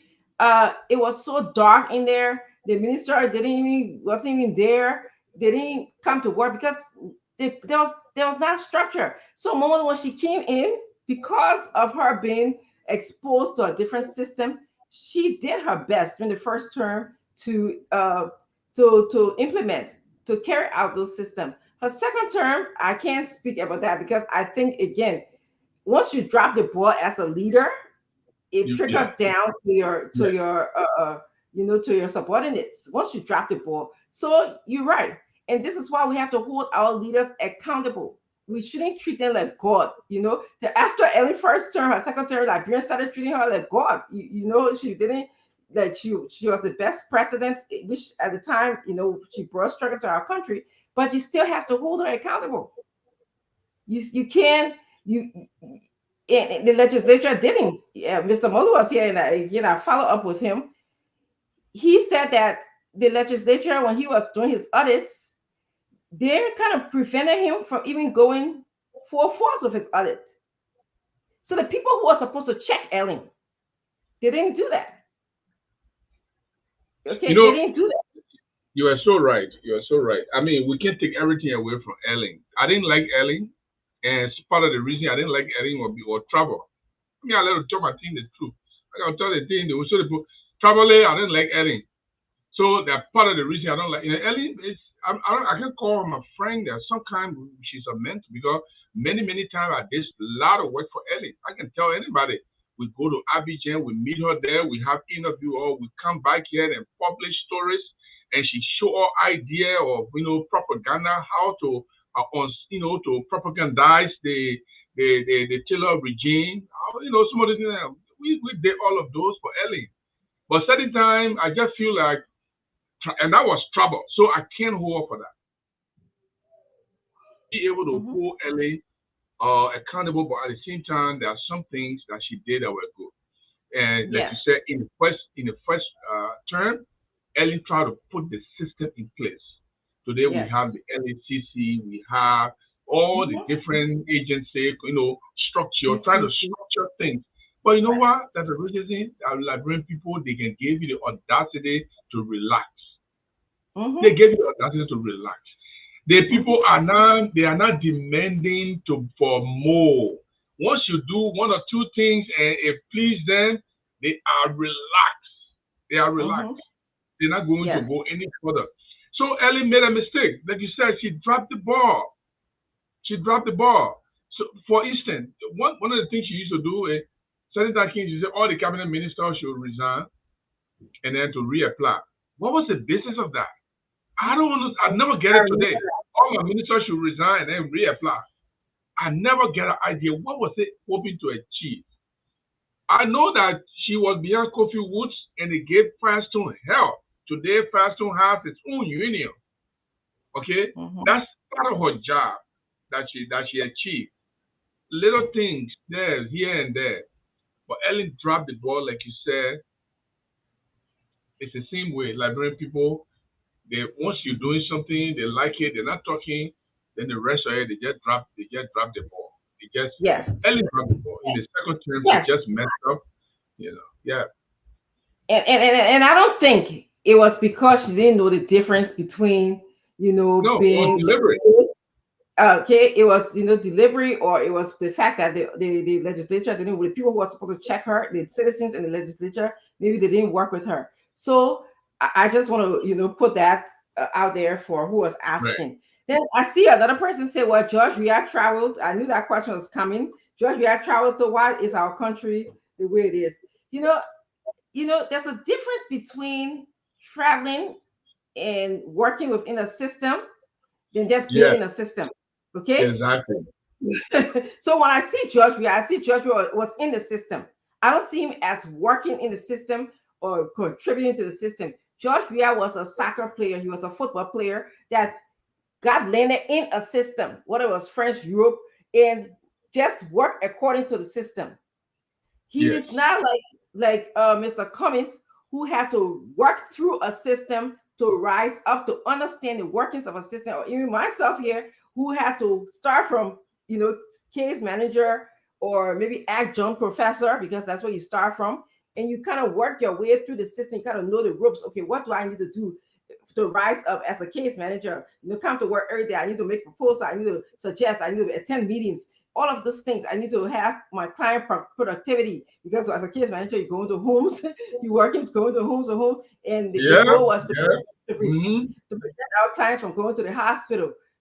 So if I had to network them with all the resources. So as a case manager, that was my job. And so when I did that, the more I did that and the more I looked better, I was working within the system. I understood what exactly needed to be done. If a client got sick, I knew who to call. Okay. If a client was doing well, I knew what to do. So to me, George Weah did not work in the system. He lived in the system. He lived in Europe. He had everything, money given to him. People said, go play football or whatever you're doing there. He did that.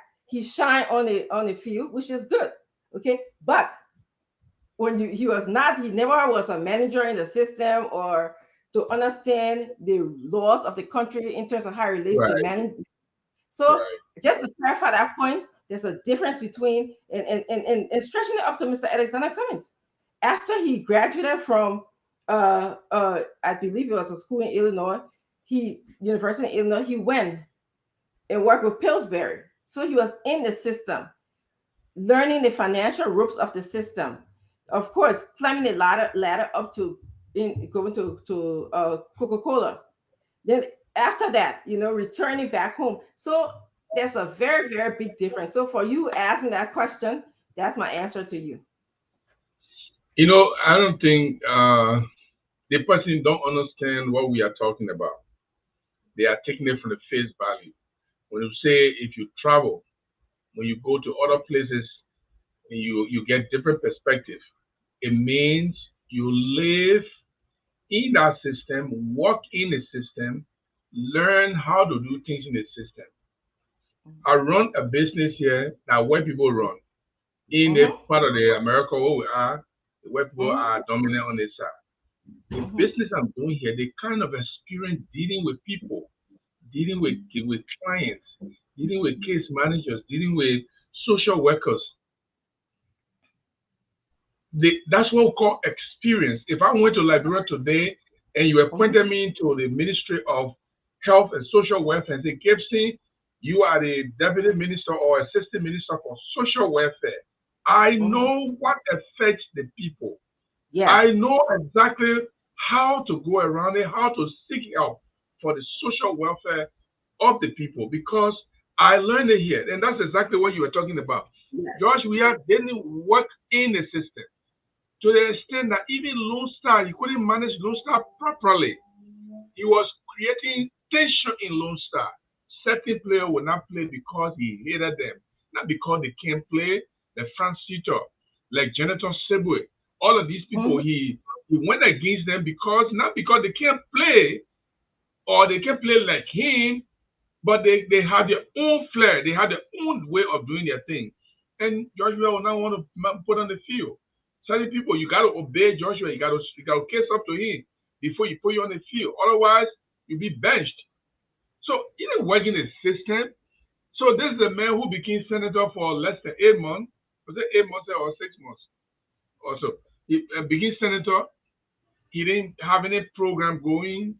He didn't have to do anything. He just became senator because he wanted to use it as a stepping stone to become president because people were telling him, oh, Mr. Weah, if you want to be president, go in the Senate and learn the art of governance. Senate is not the place for art of governance. You will learn some things. But that's not where you do the art of governance. Now Joshua become president. What happened? He's blind. He's just not able. He's completely blind. He don't know the intricacies of governance system. In fact, he became arrogant. Look at the way when the man go to a church, he can talk. Hey, I say I'm gonna go there. So the people say you must go there. You didn't want to go there. They force you to go there. That's the way the people and our people like it. They are complacent. They will vote for you again. Yes. And they will cast a ballot for him. But I can tell them always, you cast a ballot for George Weah, don't come crying in your ear. When you're suffering, don't come crying in your ear. And all my beginning that I know you vote for George Weah, you ask me for money, $5 will not come from my pocket. Because it means you like suffering. It means you like suffering. If you vote for George Weah, they drugs in the street.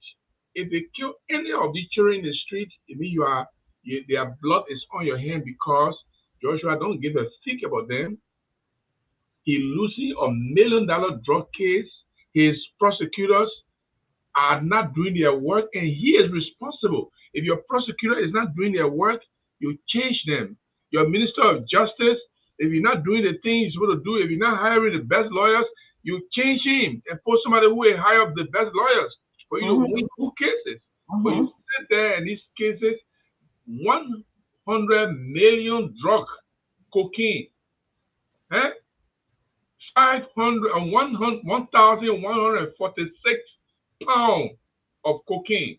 That pound, that dozo, Just the I just the know. thing together until it became 1,000 plus Mhm. pounds. Yeah. I mean, how much plenty it was.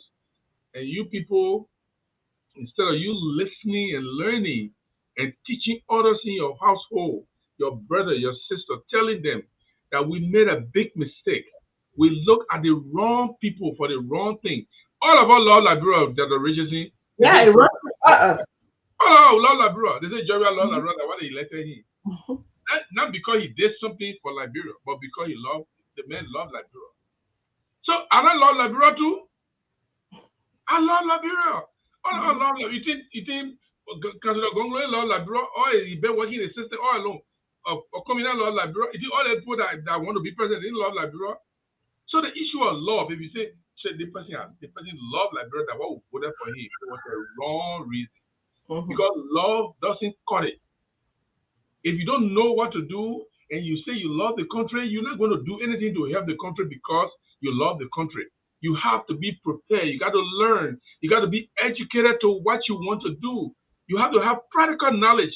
You got to know exactly what comes and how you approach it. And George, we are completely blind. Yeah. So as a result, the people around him are the one that remote controlling him. Just imagine that young man, a young lady, the people around him remote controlling him. One more, but you put somebody there who will sleep 12 o'clock and wake up 7 o'clock in the evening. Yeah. And but the thing about the thing about it is that when you have other people running the country, then there's no accountability, because if something goes wrong, who do you hold responsible? The way our country is not getting developed. You know, some people say, oh, we'll hold Tue responsible. Some people say we'll hold Eugene and we're responsible. Some people say you hold this person responsible. So how do we know who is liable for our infrastructure not developing, for our schools not developing? It's difficult. And so that's why when you got to make sure you have somebody who can say, okay, I'm going to have a meeting today with my justice department, my justice system, and we're going to find out why did those people who brought the $100 million drugs into our country, why did they do that? Where was the shortcoming? Where was the shortfall? And once you do that, that's what a leader would do, by the way, because you're trying to The minister will be gone. The justice minister will be gone for losing. If in America you live here, that originally, if the ministry of justice, if the attorney office, the prosecutor go and lose $100 million drug, are you kidding? There'll be an Somebody uproar. will pay for it. Somebody will answer to it. Yes. The justice minister may all beam up. This is not a conduit. You cannot bring drugs here and pass through here. Only to realize that the lawyers that he sent to the court, maybe he took some of the weak one and just sent it there. They didn't know what to do. Case lose the case. Then the other person saying, Raymond Zaize. I think a question for you as well. Yeah. Gibson and Dr. Richardson, I suggest exploring the plight of Liberian people as a topic for tonight's show. If you are open to receiving feedback, it could be a valuable and informative discussion. We're talking about drugs affecting the people. He say not affecting the people. So the one he thinks we're going to talk about, that what we're talking about, we shouldn't talk about drugs affecting the children. We're talking about government neglecting their responsibility to fight drugs. For him, it's not affecting the Liberian people. That is the kind of way they think. Good tonight. At least we're reading some of their comments and commenting on it because we don't usually have time. That's the way they think. That's how they think. We're talking about drugs that affect the people. The government laughs on fighting drugs, losing major drug cases, giving the poor money back, and the people, the young people are taking drugs and they are victims. For him, we're not talking about the people. It was something else to be discussed. Okay, give us a topic, Raymond says that, so we can talk about it. You know, and something, Lynn Laporte said to me, and I want to address this because this comes up a lot from Mr. Cummings. It says Cummings worked in a system that was in place decades before he got there. It was like he discovered the Coca-Cola in Coca-Cola. So I want to take the first part of your comment, Lynn. I understand why you think that he works in a system that will be stagnant for all these years, for decades. It will just be there, and it will be the same. So when he gets there, it's just in place. That's not how systems work. Okay, that's not how. But I understand why you think that way, or anybody in Liberia would think that way, because we have things in Liberia that just sort of, stay stagnant. there's no performance outcomes that is required. But in other parts of the world, when you work in places, Coca-Cola have evolved. Coca-Cola has evolved for many years as it's been in existence. If Mr. Cummings got into it, he had to find ways to convince the American people to buy other products and to continue to buy Coca-Cola.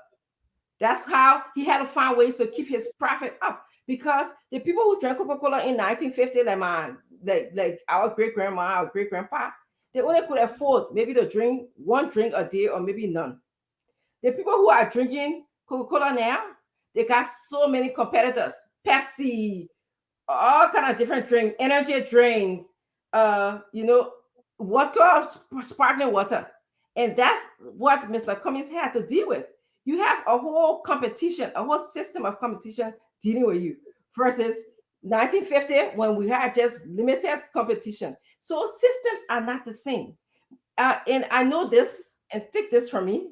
The university that I work with was built in 1920. It started off as an all-girls school. In fact, the bathrooms didn't even have any men. Any men, yeah, they didn't have men's bathroom at the university. So because I can say, oh, the university was built in 1920, so the system is just there. Yeah. So I would just go in and just fit. Okay, so that's exactly what I'm trying to say. So when I got to the university, I had to make the system conducive to the current day students, because the students that went in 1920, 1950, 1970, 1960, very different. The demographic of students had changed. Okay, in 1920, it was a Catholic school, all rich people children, in Chester went there. Now we are more diverse, a diverse country. I have to say, no, people from different culture understand different things, so we have to let them into the school. Okay, I have to say I want to develop a program that respects diversity, because that's where the world is going to. When I teach, like Gibson was saying, the way how you taught when the nuns were teaching in 1950, they can smack your hand with ruler, because somebody would tell me, you couldn't even work with left-handed people. In 2003, I have to work with everybody. I can't smack nobody because it's against the law. And like Jason said, in 2023, you have to be in 2023. You have to be innovative. You have to find ways. I'm going to be giving a presentation on diversity. I think August 8th, couple of days. I have to find ways to make my students have conversation about differences. I can't just go in 1920, 50, 60. You can just go lecture to the students and leave. But this time, the philosophy of teaching is interactive engagement. And I'm only saying this to kind of say how things have changed. The attention span of people that we study is only 30 minutes. Okay. So after 30 minutes, I have to rotate to something else.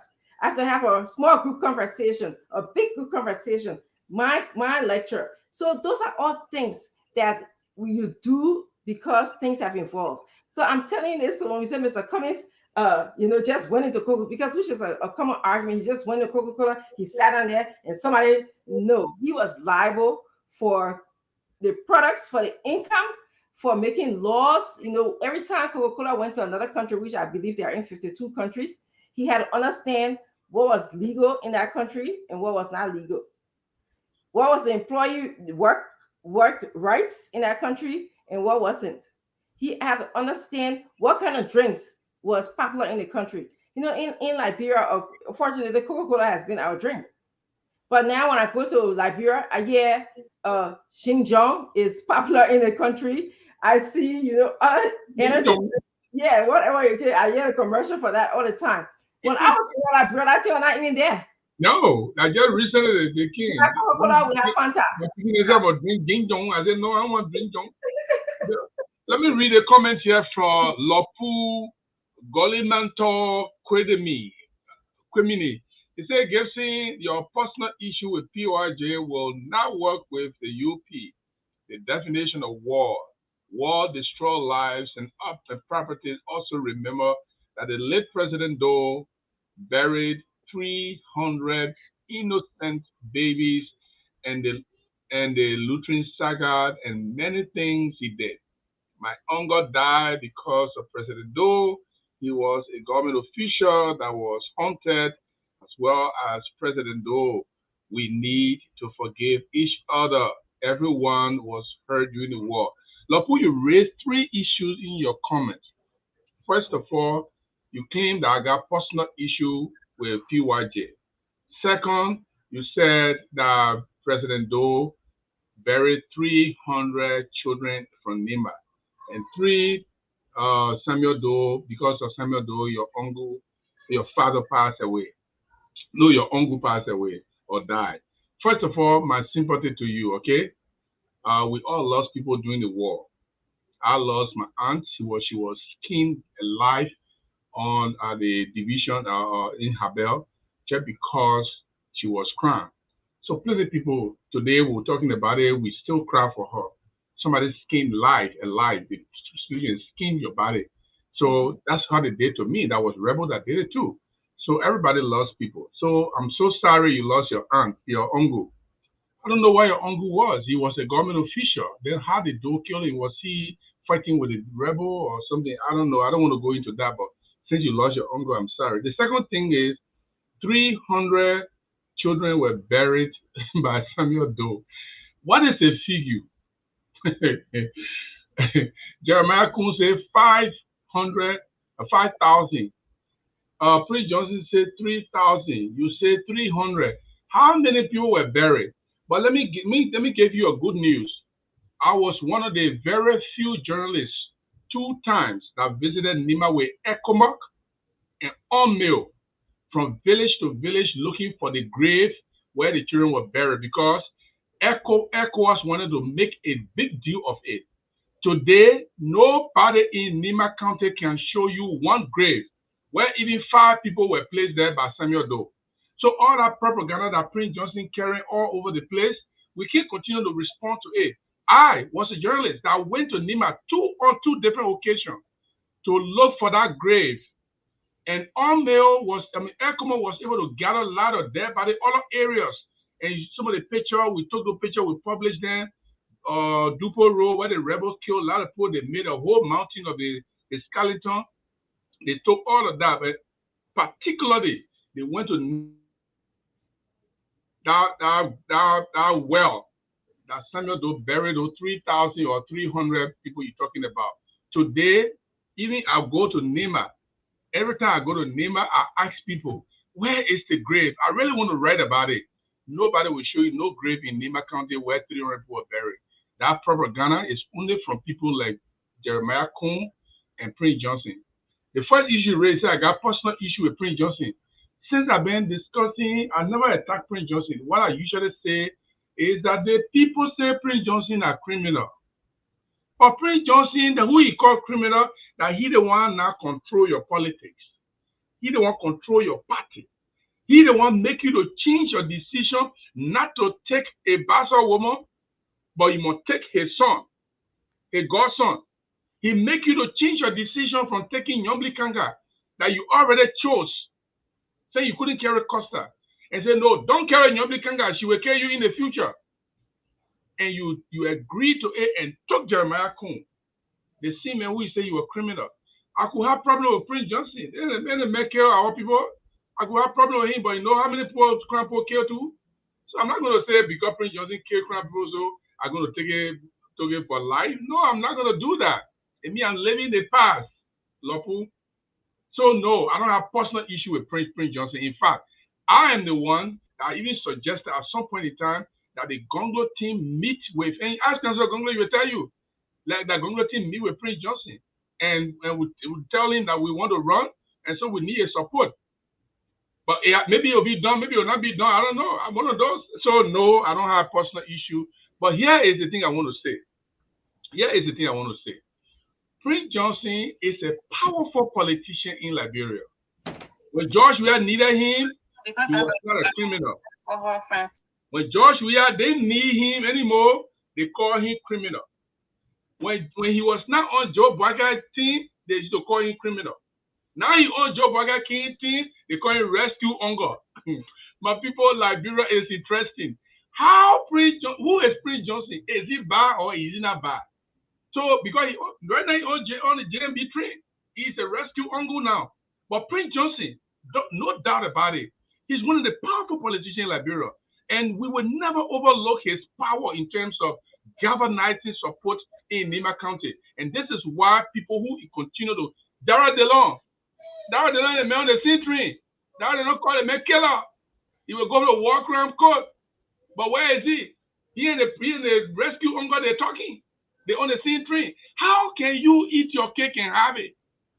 They eat your cake, then they say they still have it in their hand.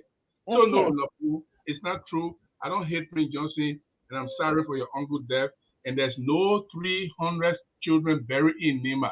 Otherwise, I will challenge anybody from Nima. I got a little bit of connection in Nima too. But a blood jala. Mary Vagbe is my grand aunt. Okay, so I got a little connection in Nima too. So now anything there's no grave in Nima where 300 people were buried. Nobody in Nima will show you. They even know themselves. No way you're happy. Mr. So, Chair, let's welcome Miabe Gondo. Miabe, thank you for joining us. Thank you, sir. we are reading comments and responding. Yes. Yeah, and I before just want to apologize for being late. I think there was a sabotage. I don't know if it's from the Conglo folks. I could not receive the link. I've been waiting to come on, but we are here and the tree is moving strong with the right people in there. So I wanted to add a point to what you were saying, Jerry, about, if this is a personal issue.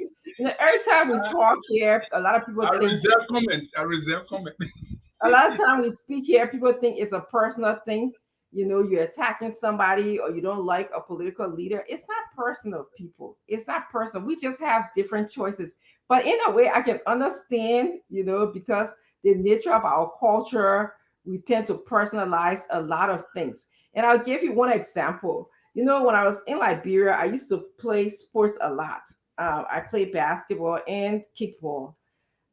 So after we played kickball, we were not friends with the opposite team. I mean, in fact, after we play basketball, you juke the rusted net. I mean, all kinds of bad words. If you win, you guys don't, interact with each other at all. When I got to the United States, after you win a game, you're actually supposed to go and shake the hand of your opposing team. You actually, all the time, after every game, we had to go shake the hand. And this was strange to me because once you win, that means you the better person. You don't make friends with the opposing team. And so it's something that we have to learn. I had to learn that because I always ask the coach. In fact, I used to sit on the bench and say, I'm not even going to go shake your training hand. They're feeling beating us. Why I'm going to go shake? Why I'm going to go shake the hand? And the thing about it is that was not good sportsmanship. So I had to learn to say, even though I lost, even though I'm mad, I played this game, but there was a better team and I'm going to go shake the hand and move on. So it's something that we have to learn in our culture, that when you lose or you win, it's not a personal thing. Yes, I was raised that, in Boma, I play keeper. When I finish playing, when we lost, we just go home, everybody would cuss the other team and then we'll go home and say, you're the rusted net, you're in practice, blah, blah, blah. And so that is. But, for people to say this is a personal, no, why would it be personal to me? How does any of this impact, my daily experience? It impacts my life because I love Liberia and I have family in Liberia. But, I can't be fast. I can personalize it to say, oh, it's something personal happened to me if I, don't support this candidate or that candidate. No.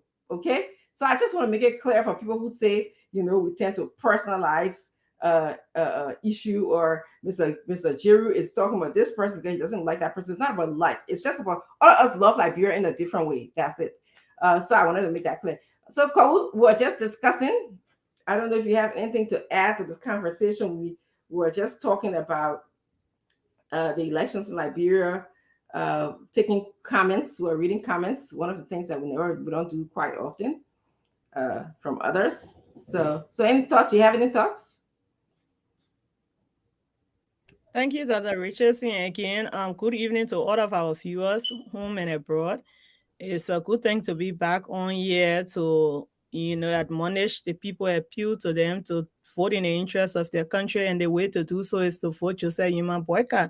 And that is why I'm here.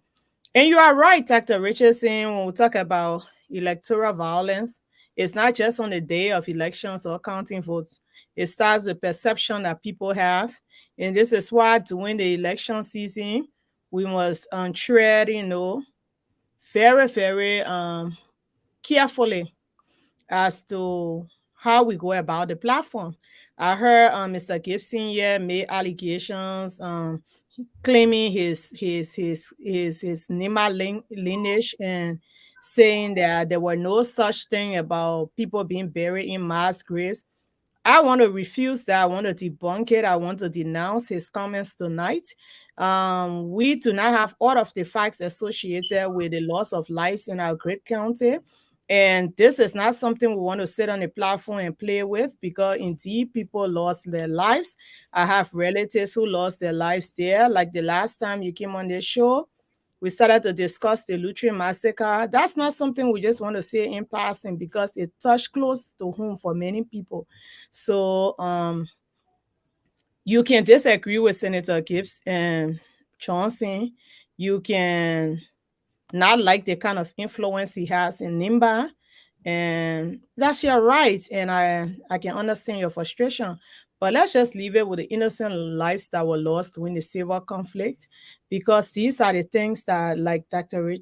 Richardson said, things in other developed societies that people just overlook. They do not get overlooked in our society so easily. We are not there yet. And I've heard of stories that people said during the war, people were pointing at their neighbors. That person said this to me, that person said that to me. You would not believe it. So we have to be careful, especially when we, deal with sensitive matters like these. Yes. I know that we come here, sometimes we have to disagree. Like someone said yesterday, in these preliminary rounds, we are trying to push our candidates. So it is, for me, it's not about arrogance. This is why I've come to always appeal to all of you. Somebody said yesterday, you're promoting other candidates. You've called in their names several times, but I'm not deterred. I'm not even perturbed by that, because those candidates will prove votes inconsequential to our outcome. But the point here is, I want us to know that this is a time of national unity that we're moving towards. What is true, we're going to elections. What is true, we are hopeful of, shutting the CDC down in the first round. We are also open to the possibility of a runoff. And when I come here and I say, listen, we cannot afford to have 6 years, our continuity of where our country has been. We need to work together, no matter who is there. We see people throwing jobs. I listened to Prime FM today. I even saw my own uncle, Councillor Tiawon Konglo. He went at our stand-up bearer. He went at our vision bearer. Really? What did he say? He I'll go here tonight. He was trying to challenge the women role, public survey, but it was laughable, because his people come every time, they talk about corruption, they talk about the fight of corruption under a Gonglo-led government, which I would like to see a Gonglo-led government if that was ever possible. But there are also critics who were challenged, the fighting of corruption credentials of the councillor as 3 years as Solicitor General, prosecutor, or other cases for corruption cases. But that's not the issue now. I understand the frustration of many of these state actors, because why? They were in the race with Joseph Yuma Boyka, a man that the Liberians have gravitated to. The Liberians have said decisively, this is our candidate for 2023. This is his time. This is his chance. We are voting him no matter what you say. And I get it. And so this is why we are not moved by those comments. We always come here appealing to Liberians that this is about country. Let us come together. Let us vote the old mayor. Vote against him, for me, is a vote to the CDC. And whether you realize it now or later, there are consequences to our votes. But yeah, but I was going to ask you. Going to ask you, and I respect your choice, and I'm sure you respect mine as well as Jerry. Okay, absolutely. But I think we have different guidelines as to different expectations for who want to rule Liberia. It seems like an expectation is just based on the Liberian people, and correct me if I'm wrong, the Liberian people have decided that's your because it's kind of the theme that I hear you say when you come here. Oh, the Liberian people have decided, so they like JMP. That's who they're gonna vote for. Well, my expectation. I'm part of the Liberian people that have decided, but like anywhere, even in this developed country, even where you have one candidate winning overwhelmingly, there are still people who are in opposition to those popular candidates. So I do respect your where you come from. I do respect your choice because it's about identity. Maybe you identify and comfortable with a certain candidate, you connect at a certain level. However, I must also realize, and I must also propagate the fact that the vast majority of our people have spoken their minds on this issue. It will be sealed. Yes, come October 10, it will just be sealed. They are saying it every day that. Okay. So when I come here, don't come monopolize us. Just talking. Let me ask you another question. So I understand what you're saying, like, and then just like, please jump in too. Like you're saying that you already have concluded it's Liberian people, and I don't know. I have not seen any suggestion, and I call Liberia speak to Liberia almost every day, and I'm not hearing. It's you. I'm not. Well, I'm not gonna tell you who I'm talking to. But because another way I can help you is by these opinion polls. But when we point to data, the ANC, one thing I like about them, very educated guys, they like data. But when you show them the data that JMP is in the lead, then they tend to not accept the data. But the stats are out there. Let me just say, I'm not interested. Out there. And come October, you will see it. It's going to be visible even to the blind. I like that. Talk to me. How are you? You're too funny. But the thing about it is, yeah, go ahead. I wanted to come in, but go ahead. I just want to make a point. Liking data, it's almost like, and knowing the data, what makes up the data is two different things. And I don't think we just like data. We like to know more about the data. Yeah, but 99% of the data that are pointing to the same direction cannot be also wrong. But the good thing will be on this platform, and come October 10, we will hear the results being read across the country. That's great. That's great. We will see if there are any surprises. But I know the election is spring. I'll follow a lot of circles. And I know how the Liberian people will respond. I mean, you say you've been calling Liberia. I've been there twice this year, and I've spoken to people all across. I've been there many times. I've been there twice this year. At a time where I know you were there with the spoon that at a point in time.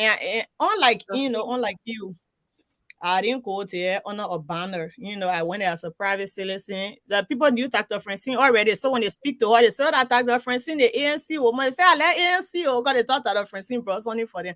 But when I went there, you make it, oh my God. I went there, you made the assumption that I'm not happy at all. I like that little job. I was able to meet people randomly. And just ask them where are we going, my people, and then I got the response. Madam Gono, thank God all my life. That's what I know best. I will do something unusual here today. If anybody in Nima County point to the village where 300 or 3,000 children were buried, that Madam Gono, I am promising you $5,000. If I don't give it to you anywhere you see me, don't respect me. Hold on. When you're speaking, I was quiet. No. I said 2 times. I went to Nima with ECOMA once. I went with Omil because they wanted to document the burial of children in a well that some people were talking about. We traveled from place to place. We went to villages all over Nima, and nobody will point to a place where 3,000 children were buried. I don't diminish the people that die in Nima. I don't diminish them. I do not deny that there was a killing at Lutheran Church. I'm very much cognizant of it. I know it happened. We wrote stories about it. So I'm not here to diminish anything. The Nimbaians that died, they were humans. A lot of them died in different places that I know of. Even in my room, I saved a Manobor. I saved a Manobor. He was there with me for 3 months before he joined Prince Johnson people. So I know the gravity with which people were killing each other. I don't diminish that. But the issue of 3,000 children being buried in a well in Nema County, again, I'm making a promise to you. I don't have a lot of money. If anybody come to you from Nema, they shouldn't even show the well. They just say in the village where they killed they brought the 3,000 children. I'll give you $5,000. So this is what happened in Liberia. Prince Johnson, when time for election, that's when he talked about 3,000 or 300 children. He would never talk about it when there's no election. In 8 years, he was senator. He would never talk about 3,000 children. Now he's talking about 3,000. Jeremiah says 5,000. They brought them from Nema and brought them to Basso. I don't even know where they buried the children now because Prince Johnson said they buried them in Nema. Jeremiah Kun said they brought them from Nema and brought them to Basso. I don't know where they buried the children this time. So this is something we need to stop. When people kill, they kill. When people die, they die. We can affirm to that. People die in the Freeport. A lot of people died. We know that. People die in Nema. There were people who were killed in the beach. I know about it. We never diminish the people that were killed wrongly for nothing, for a war that had no sense. The people just killed on both sides. But look, my sister, like I told you, my father and mother from Grand Jide. My mother, her mother is from Blood Jella. Okay, my great grandmother is from Blood Jella. Her sister is Miriam Vagbe. She used to come to our house. She even wanted to introduce me into the Elephant Society. My mom said no. So I know Nema. I love Nema and I love Nimbaians. But honestly, I'm not diminishing it. I just want to let you know about that. But on the issue of whether people are having problems with JMB being a front runner, look, it's a fact. JMB is a front runner. In Morovia, I can say it's a fact. But in Grand Jide recently, they pulled out the talk. Joshua King 1, Gongo King number 2. JMB King all the way number 5. Cummins King number 3. Sorry. Julia 1, Congo 2, Cummins 3, JMB 4. So, let me interject. Yeah. Yeah, go ahead. You know, let me not focus on those posts because when it favor you, it makes sense. When it doesn't favor you, it doesn't make sense. But let me just get right back to the Nema thing. You know, these are the conversations that I say when we're on our platform, we put out there, we'll be very careful because how our people take it. I'm reading a lot of the comments. And a lot of people are, especially my people, are sensitive for the fact that your crime is missing, you know. It doesn't, whether you tell us your third generation was linked to Nimba, you're from Grand Jide fully. And for you to sit here and diminish what happened to our people or accounts of what happened to our people, aside an example, look at the death of the late John Yomi and Isaac Vay. You know, of course, we have accounts from the TRC that say they were murdered in Nimba. Where exactly is still yet to be established. So of course we know. Of course we know. Let me learn. It's yet to be established in, you know, beyond reasonable doubts that this is the spot where it happens. So there are deaths done. Even in Pinsway, I remember where I grew up, and people were not able to point to the exact location. I think this is a very sensitive issue, and the people of Nema will choose whether they believe the accounts of Senator Johnson or your account. I do not think because people want to challenge him vote-wise in Nema, they should come and make less of what happened to our people. I once again beg your indulgence to table this matter. It's very sensitive. As a person of Nema, I want us to table this matter and go towards our candidates. Let's talk about them. Now you talk about an opinion pool coming from Grand Jide that favors your candidate. I do not oppose to that because you know what? I had reports that Tier 1 was doing very well in Grand Jide. It's possible. Why? 2 reasons. He got people like you, strong members of the Crown ethnic group on his campaign team. But besides that, a part of Nimba and part of Grenchida, in some ways interconnected. You have the one Conglo man who has, repeatedly called for the War Crimes Code and called to go after Senator Johnson, something the Crown people want to hear. So if it's possible they could gravitate to him. Let me just learn, you could change. It's possible they want to gravitate to him. They want some justice. Who wouldn't want that coming from that ethnic side? So at the end of the day, we do not discount the post in Grenchida if it says that until one taps JMB there. But we take solace in the fact that the number of votes in Grenchida are very, little. There's a small amount of people there. Country. So based on that, we take solace while we work. Let me take my time back. While we work to up our votes in Grenchida, we take solace in the fact that there's a small number of people we have to work with. So CDC would take its fair share, always been the people there always been a big supporter of the CDC-led government or the CDC party. They were going to take their fair share. Conglo may be leading us, perhaps significant is the lead.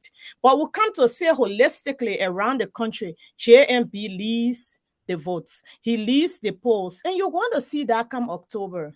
Okay, let me take my time back. Can I take my time back? Take your time now. I was asking to say. Again, Madam Gono, first of all, I did not diminish the people that died in Nema. I want to say that clearly. And secondly, they came across like that. No. I come in. I don't care how people think about it, but I am clear on my issue, on the issue. If you find people like Jeremiah Kuhn saying that 500 children were brought from Nema and taken to Bikana, and you say it is not already an issue, it's an issue.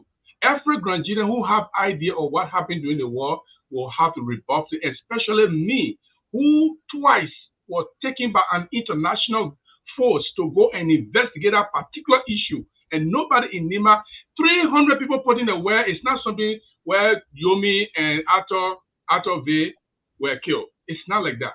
We're talking about 300 people put in the well. Everybody will know where that well is. They will know what village that those children came from. They will know which village the children were buried. Because wells are not in the bush. Wells are in villages, are in towns. They don't do well in the villages. So I'm not diminishing, but at the same time, for me, I never talk about the issue. It's because somebody raised it in their comments, and I have to respond to it. I know that it didn't happen. There are many issues raised that we do not respond to because you say let me end my comment, madam. Grew up area in mass. Let me end my comment. What the children issue is different from all of people being killed. You will never see the Crown people talking about Prince Johnson killed thousands of people. No, I grew up hearing about those children. Hold on. I know it's not easy to wait. Okay, so we already made an agreement on this, Mr. Jiru. We already made an agreement on this. This is let's table the matter. Okay, so let's table it. Let's table it. Let me respond to your comments about polls. Again, JMB is front runner.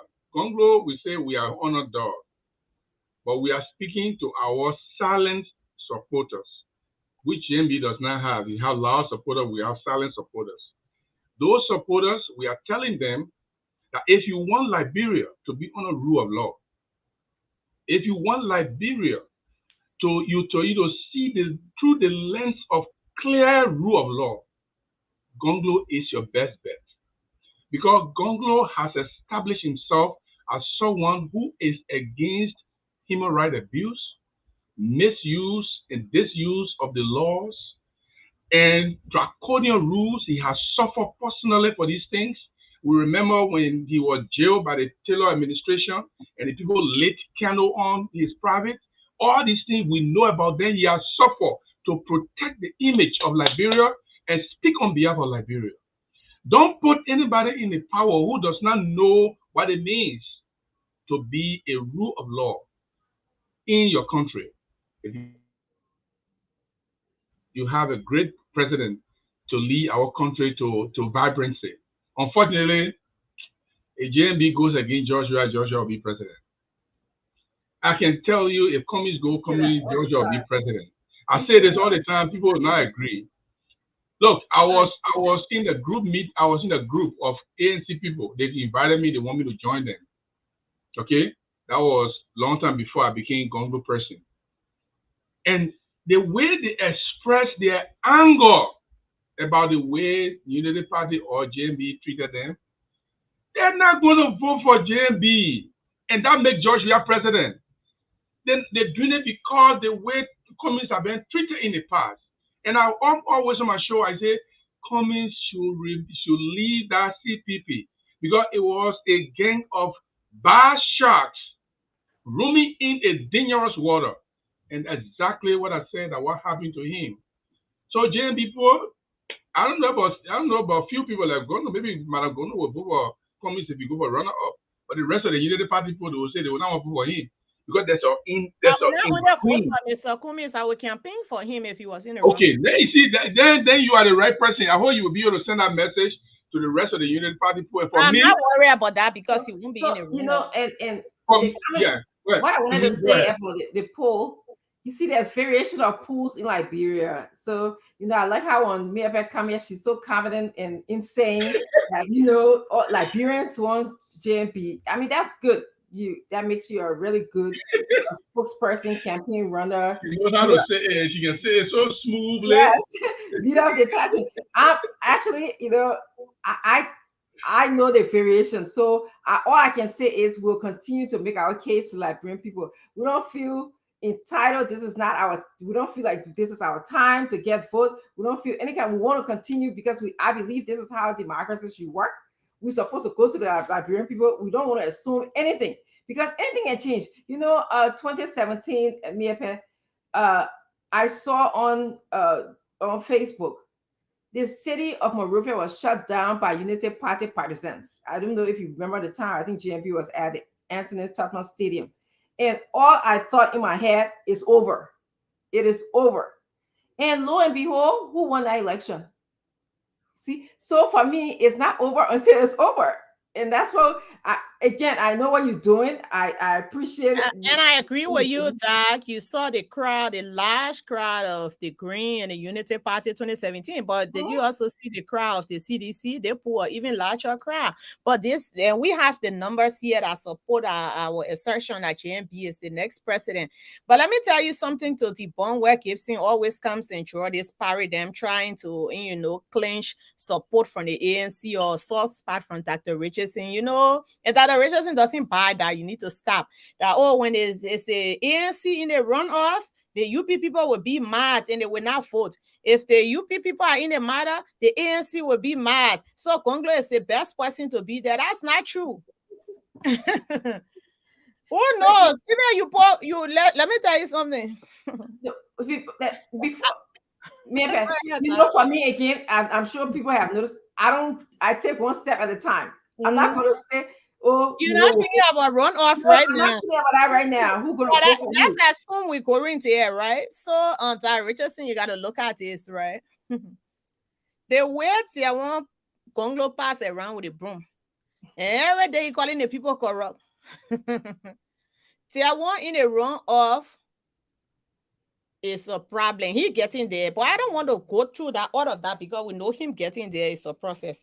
But let me tell you this about the people who can practically get there. Right now, as the opinion poll shows, if there was ever a second round, it's going to be JMB and WIA. And this is why I tell you that WIA cannot win. And, you know, sit back, get your popcorn, KFC, and listen to this well. It's simple. The CDC in the second round, it doesn't even matter if the leaders remain quiet or if the leaders say, oh, I know Mr. Cummings will not do any such thing. But if Mr. Cummings even say, oh, no, the people, they made me mad in the CPP, my people will not support them. Do you know what happened in 2005, the second round? In 2005, the second round, you had major endorsements. PYJ, he endorsed the CDC. And Alahachi GV Kroman. The leaders were endorsing. What did the results say? CDC had a frame, Madam Salif had the engine. It is clear here. The people want to change the one and opposition leadership. It is true they will listen to their political parties and their leaders to a certain extent. Few people who directly benefit from those leaders are fanatics of those leaders, and they will go out and listen to those leaders. But the bulk of our people are going to say, nope, we do not want what we saw, how we lived the last 6 years. We lived this hardship. We are going to go towards the opposition. I told you it's not an iron curtain based on which opposition leader there. Nothing will stop that mass migration of our people. I told you the bulk of the political people you see around voting. There is something, take your pen, Jerry, and write it. They're marginal political actor. Those guys who are not saying when the government will change so we can find work to do, we need to be incorporated. They were going to look at the CDC, they were going to look at the JNB-led campaign and say, who here has inclusion credibility? Say what you may about the UP. Over the 12 years of the UP-led government or Ellen-led government, you saw an inclusion of opposition. Eugene Nangwe, 3 different ministerial positions he held as an opposition. Louis Brown was brought on board. Many opposition persons. But then look at the CDC. Since they took power, 5 to 6 years. Matter of fact, there are vacancies that the CDC refused to fill out. They never leveraged power. They never included anybody. So they do not have credibility of inclusion. Therefore, the people are going to say, listen, the typical marginal political actor is going to say, in order to be included, in order to be considered, we are going to go towards JNB. That's why we are propagating the message. The tree is big. And when it arrives, the heart will be big. And under that JNB 10, there is room for everybody. Room for good people who want to serve their country. Good people like you. Good people in the ANC. Good people in Linu. All of these guys are welcome on board. Our ability to reach across the aisle, the ability of our leader to reconcile, the ability to include something the CDC, who is our major contender, does not have. Inclusivity, no, you have never seen it with them. They have no credentials to include anybody. Matter of fact, let me give you an example. Stanley Ford left LPRC as a deputy managing director. Over 1 year, the position was not filled. Are there not capable people? What they do when some people who are competent talk for them for a little bit. You got guys like, my big brother, I respect as student, brilliant young man. After that, they go, so we got a consultancy for you. They don't want you to be financially strong. There are many junior ministerial positions that are not filled till today. And that's why this government suffers for re-election, because they did not leverage power over the last 5 to 6 years. That's where we beat them on the JNB team. We have credibility of inclusion. We are going to bring people on board in their own country. So we are not vindictive. We are not vindictive. Let me, Jerry, get in. So I agree with you that any other party. Yes. Jerry, we can't hear you. We can't hear you. Yeah, let me. I wanted to read something for her. Yeah. Can you just wait a second? Go ahead. Mm-hmm. So I agree with you that any other party would be more inclusive than the CDC. I mean, you made a lot of good examples. But, what I disagree with you on is that inclusiveness is not only the only criteria that we have to look at in terms of developing our country. I also think that inclusiveness is also from Ellen's aspect, and I find it interesting when good things are happening. We love Ellen. From bad things about corruption, that is all Unity Party. We got a new Unity Party now. So for me, I always ask, let's look at the performance. I'm a performance-driven person. What can you tell me that your leader have done or what do you see in him that perhaps will make a good contribution to our development in the country? Good, and I think good point, Dr. Francine. I've been wanting to tell you this. You always see on this show, you talk about leader of being in government all these years, 12 years as vice president. Have you ever seen anybody attribute 19 years of vice president to William Aratoba? No. When he became president is where we take off from. 12 years of an alien-led government where a vice president was supposed to assist when asked or preside over the Senate. JMB has not had one day as president of the Republic of Liberia. If there are 24 presidents that have been there, his name is not captured. But what we do know is he has the relevant experience. He's a fine statesman, integrity-wise. And once he comes on board, 2024, Liberia will start to get better. One of the great journalists said the motherland will not fall. Honor him, he will pick up the pieces. So I'm telling you this, Gibson, I just don't want you to come here without flaw analysis. If you want to believe that people will not sit and say, oh, and we disagree before, so we're not going to support the ANC, we're not going to support.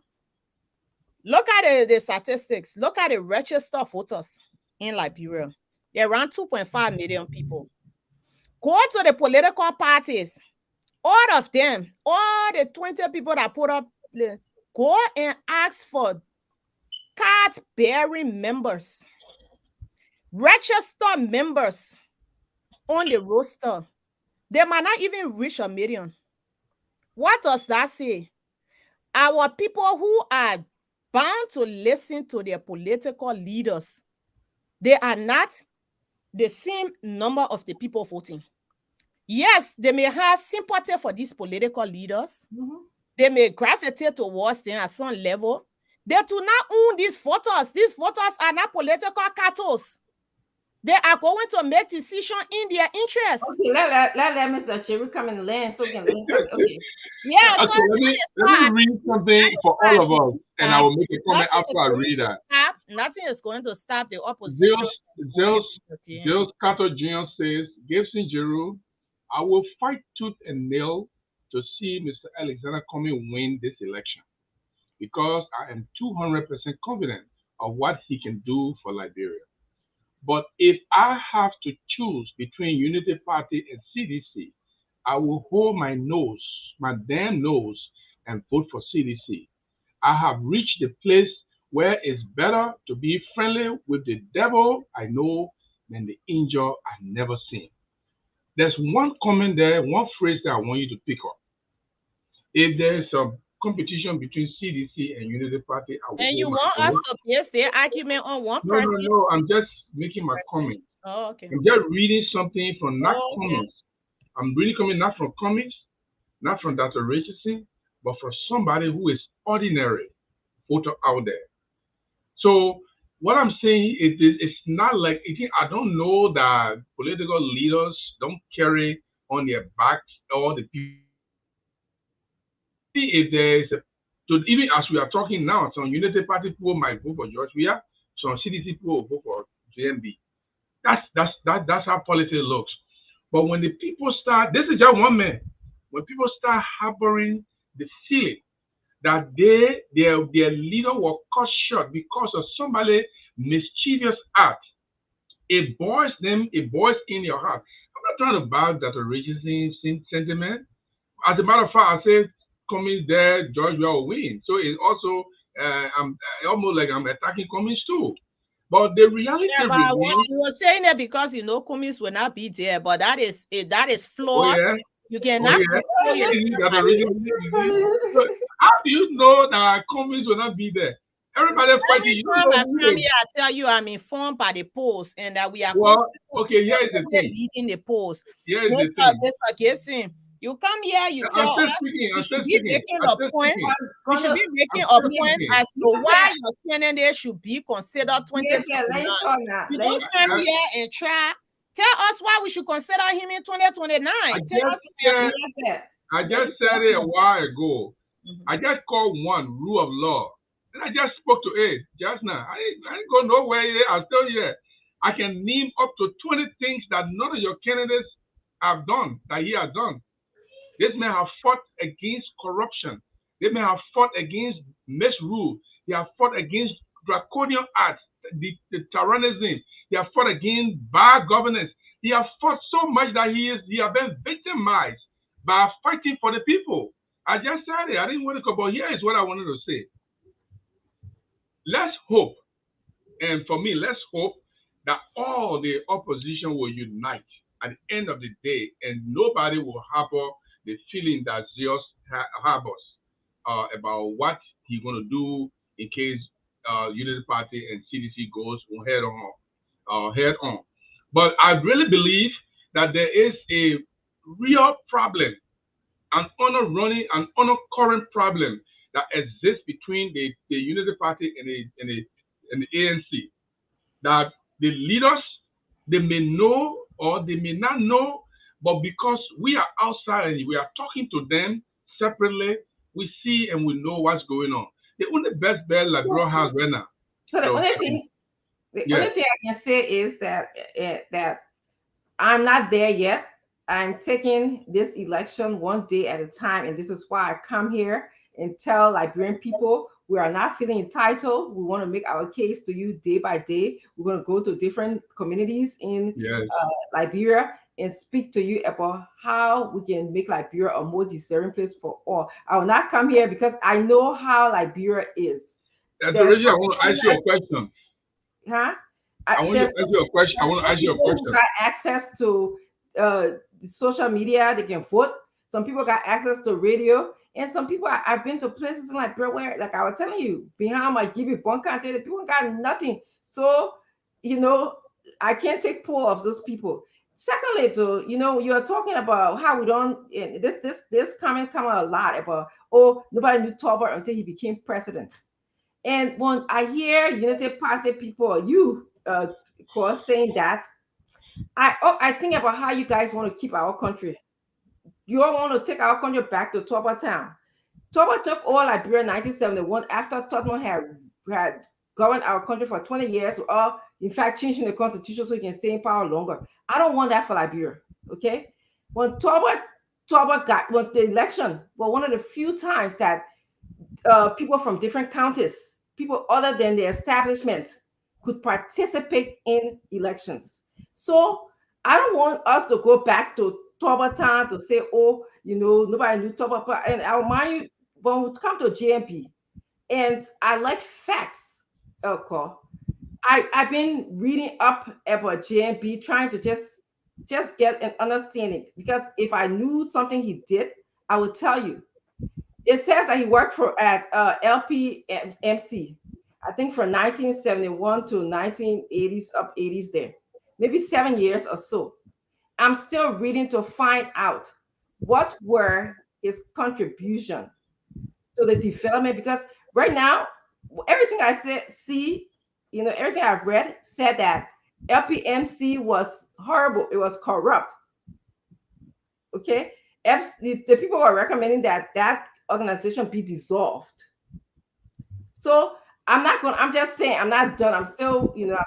But I just want to ask you a question that let me respond to this. It brings my respond. Let me just ask my question and respond to both of them. I want you to be honest. Tell me, as a ANCist, have you not heard any member of ANC issue I just spoke to? Have you not heard it at all? I'm sure, Gibson, to answer your question, I'm sure there are people in the ANC or CPP that feel that way. But I want to remind you, remember after, I believe, 2017, after elections, Mr. Cummings said people can choose whoever they wanted to choose, right? And a lot of people went and selected, the leader who they felt was best for them. Yeah. So, I mean, I've heard it, but you're going to do that again this time? I think more people are conscientized now that this is for Liberia. This is not for a personal person. None of these leaders are our gods. They are just happen to be in the right place at the right time. Okay, Let me just correct things. You talk about you don't want this to be another Tolbert being vice president under Tubman. What I'm trying to say to you, what I was trying to say to you and our audience here is 19 years Willie Tolbert was vice president. Little known, he was doing his deacon work and he was vice president. He could not own those things. He had to be president. And once he took over, we were not able to see those things that he did because the role of the vice president is limiting. And of course, Tubman was there for 27 years. But you come and say, you know, one of those times we don't want the days of Tubman because even selected a selected group of people were voting. That information is not true. The first time Liberian women ever voted, were granted the right to vote, was under the regime of William Fakanara Shadrach Tubman. 1944, he started to push for that. That's when indigenous Liberians like myself were able to be partakers in the elections. And then came Talbot. He tried to open things up. Under him, we have Bako Mafia, the progressives. They came and fought for the multiplicity of political parties, for which we have 20 people in the race today. So I want you to know that Talbot was sitting there. He knew that there's one party state. It's not and the best thing for our country. But you know what? When he became leader, he pushed for that. We know he sat 19 years observing things that were happening. Yes, Tubman did some good things. Honor him, we're grateful. Women like us, indigenous, did not have the right to vote. But then he said, there are more that I can do. They should not just vote in the one-party system. Maybe I should open things up. There are a lot of things that Joseph Yima Boyka have observed over the last 12 years. So let me I can answer. So I believe once he's given the opportunity, because we have 12 years Ellen-led government. We want to see Joseph Yima Boyka-led government. Then you can hold him to those things. But as far as your duties in African bureaucracy are restrictive, you cannot do more than that. And I want you to know. I disagree. Disagree. I'm here to my problem. Problem is. So the way how the world have evolved, when you take a position, you don't just sit there. Okay. No. When you're talking quiet, go ahead now. You don't just sit there. There's expectations for you. Okay. Even though, you know, even the position reveals who you are, you know, it tells us whether you're somebody who are performance oriented or not. Now, in 1971, 1950, 1960s, a lot of countries in Africa was just getting their freedom. We were just learning the white man's government. We're not even, with the exception of Liberia, okay? People are looking up to us. So what Mr. Talbot, I don't expect what Talbot did in 1971 and moving forward to be the same thing that Mr. Boyka should be doing, you know, in the 80s and the 90s and the 2000s. I expect progression to have happened. So here is my disagreement. Go ahead, Jerry. But just a note. I want you to understand the role of the vice president is the same. It was from the insertion of our constitution. It does not matter whether it was the time of Stephen Allen Benson or the time of William Arrow Talbot or the time of Ellen Johnson Sirleaf. The vice president is the vice president. His role is spelled out. Okay, so here is what I want to say. Let me disagree with you on a little bit clear on to maybe if I've never been clear today. JB had an interview with Costa. In that interview, he said, 99% of the things I told Ellen she did. Ellen and I had no problem because the question was, why is Ellen not supporting you? That was the question Costa asked. I don't know. She and I have been cool. 99% of the things I told Ellen she did. Even in my living room, she used to come there and we discuss state matters. That JMB comment. When they talk about corruption in Ellen government, he said, no, that one, our vice president, I get no part to play with you. But 99% of the things she told Ellen, he claimed that Ellen did. Then he came and said, we squander our opportunity. They feel that he tried to walk it back and polish it. We squander our opportunity. He didn't exclude himself. He said our opportunity because 99% of the things he told Ellen, Ellen did them. This is one of the reasons why Ellen is mad with him, because he tried to pin himself to be the God, the clean person, and pin Ellen to be the corrupt person. This is why Ellen is mad with JMB. She not mad with him because let me speak to that point. Hold on. When I finish, you speak. When I finish, you speak. From the beginning, Ellen said when he had not started making those public comments about Ellen and corruption and being trucking the dump truck parked outside of the main area, main gate. When he had not done those, when I had not said those things, the first thing Ellen came out of the gate and said, the only person I believe can handle this country is JMB. He is qualified, he is experienced, and he's capable of doing it. That's the first thing Ellen said. That's when JMB started making his comments in here. But he started telling the people in the media, oh, I was a dump truck parking that couldn't park in the garage. Yeah, that was a punch to Ellen.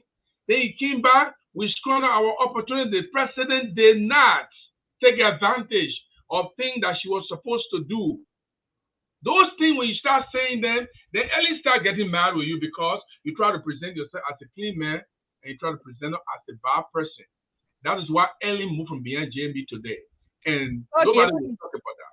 So my point is, make your point. Don't worry you at all. I will get enough time. Me, I'll be going. I'm going to basement, so I'll leave you early. My problem with JMB is almost over. So finish. My problem with JMB is, and I don't think JMB will be the right president because his government will be 5 times more corrupt than Ellen Johnson government. Because Ellen, who can see, Ellen, who is agile, Ellen, who was having her fingers on things, her government was corrupt. One more about a man who will go to office 12 o'clock and go home 2 o'clock. The only person in this country, in this election right now, that has proven that he is capable of dealing with corruption issue is Councillor Gonglo. The only person in this election period that has proven that he has independent thinking, that nobody will tell him, Papa Sena, like George Lobo was telling him at the program, Papa Sena, and he sat down and nobody there to tell George Lobo to stop. Because he said, Papa Sena, and they just set him down. You will never do that to Councillor Gonglo. He's independent. Nobody can do that to him. This is the example of what will happen when he becomes president. They say when the Christmas coming. Listen. They say when the Christmas coming, we will see it when it will be good from the east. When George Lobo will be telling the man, oh, Mr. I got a video. I want to pull it up. Gibson, let me tell you something. I know you struggle here to defend your candidate. You find it hard to sell someone who we have outpaced by far. So I get your frustration.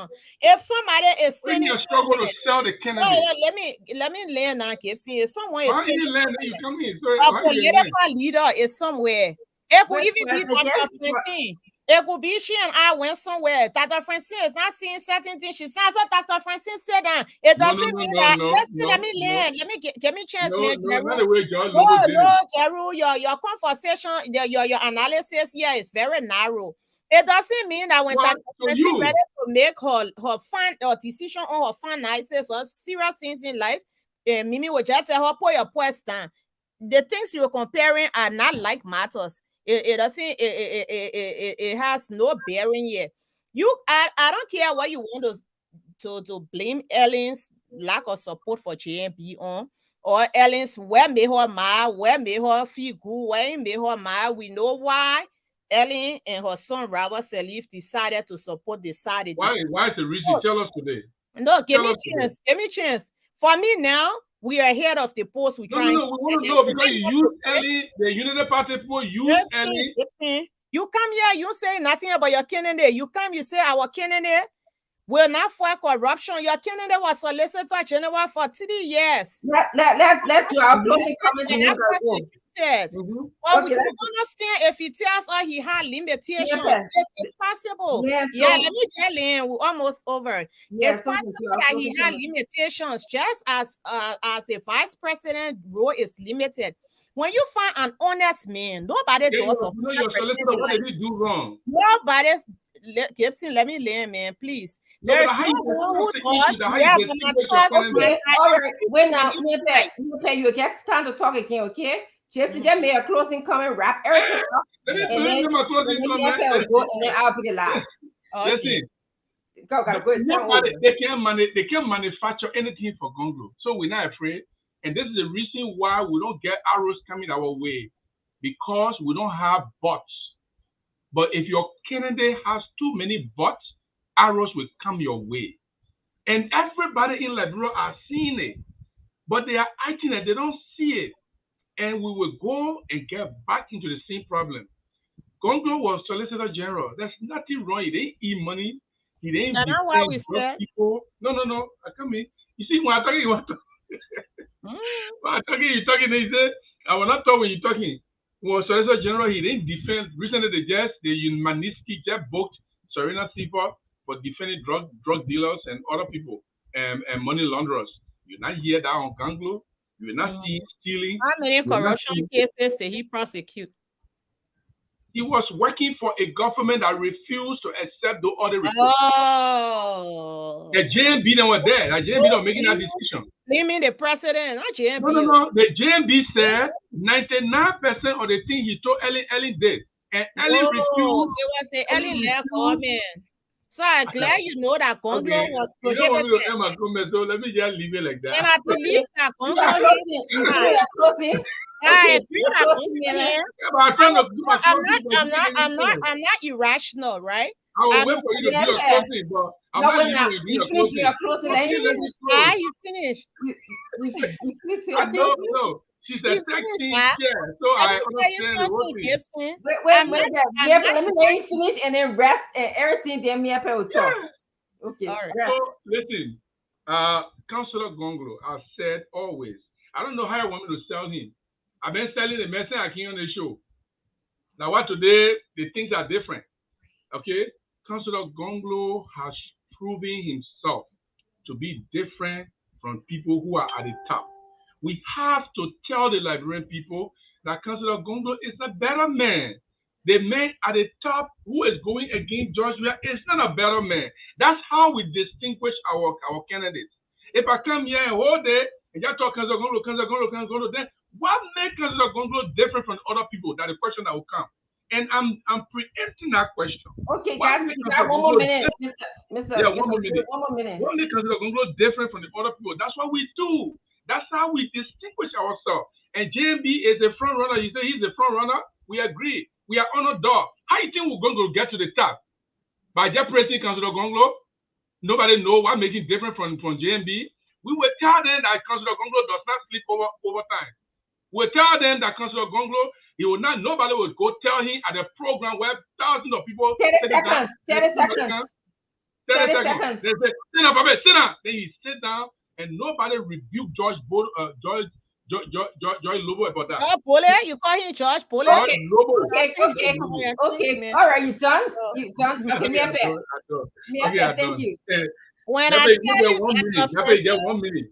Dr. Francine, no, stop. When I tell you this man sentiment against the people of Nimakin from a travel perspective, you just call George Lobo, George Pole. That was George Lobo. But anyway, that's fine. We get it. And let me tell you, when I say for 3 years, you had a Solicitor General, your candidate did not prosecute corruption cases. If you tell me that Madam Salif did not have the political will, I believe you. Because I know Tewan would have done it if he had a political will. Similarly, as vice president, there are things that you cannot do until the president wants it done. Do you think the vice president was supposed to call a press conference? ERBS, are you here? True FM, are you here? Member of the Fourth Estate, I called to tell you I've been advising Madam on these things and she has not been listening. Be practical. It does not happen in our contemporary African politics. If the vice president is honest enough, nobody has done 100%. They say we may have done some good things, but there are opportunities we squandered. It could be 5%, it could be 2%. His admittance that the government did not undo everything she had the power to do doesn't mean that the government failed. It depends on how you decide to look at it. This man, 12 years in a very passive role. The 24 presidents of Liberia, he's not captured. He has not had 1 day in power. The Liberian people now say we need this experienced leader.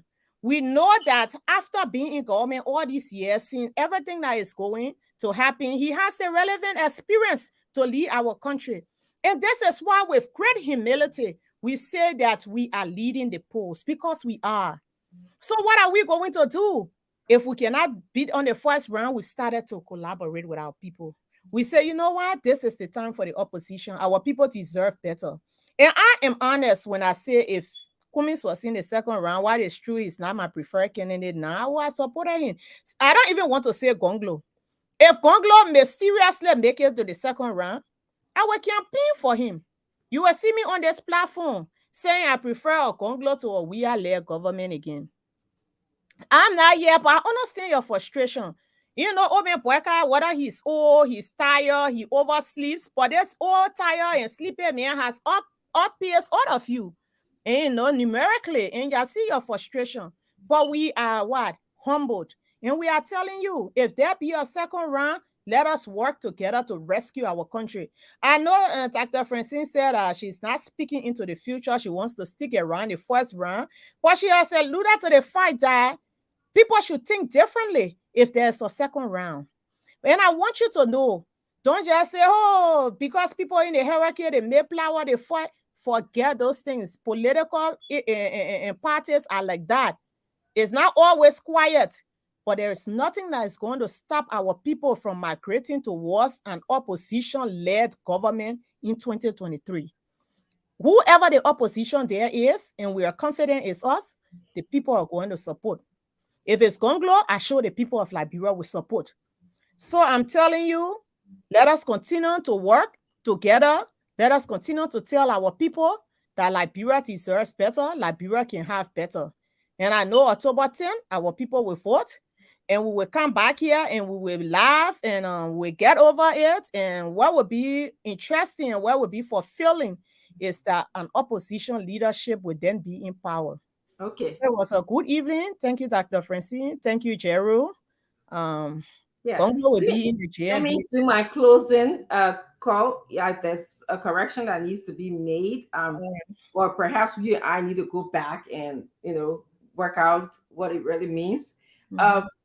You said about women voting like Bright. So I got to talk 30 seconds. No, we've done 1941.